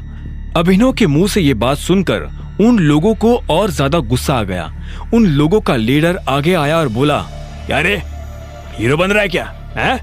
जानता नहीं गुड़गांव में ये हीरोगिरी काम नहीं आती। चुपचाप चला जा, वरना बेकारी हमें एक की जगह 2 कब्रें खोदनी पड़ेगी। अभिनव ने इस बात का कोई जवाब नहीं दिया। वो बस उन लोगों की तरफ देख रहा था और उनकी गिनती कर रहा था। इतने में उसने एक लड़के से कहा, भाई जरा पीछे हो ना। हाँ। वो लड़का पीछे हटा तो आखिर में अभिनव ने अपनी गिनती पूरी कर कहा, हाँ अब कब्रिस्तान वालों को फोन करके बोल दो कि वो 2 नहीं 20 कब्रें खोद कर रखे। 2 लोग 20 मुर्दों को गाड़ने आ रहे हैं। आगे की कहानी जानने के लिए देखें अगला एपिसोड सिर्फ पॉकेट FM के YouTube चैनल पर, और द रिटर्न ऑफ टाइगर के सारे एपिसोड्स को सुनने के लिए डिस्क्रिप्शन में दी लिंक से डाउनलोड करें पॉकेट FM ऐप।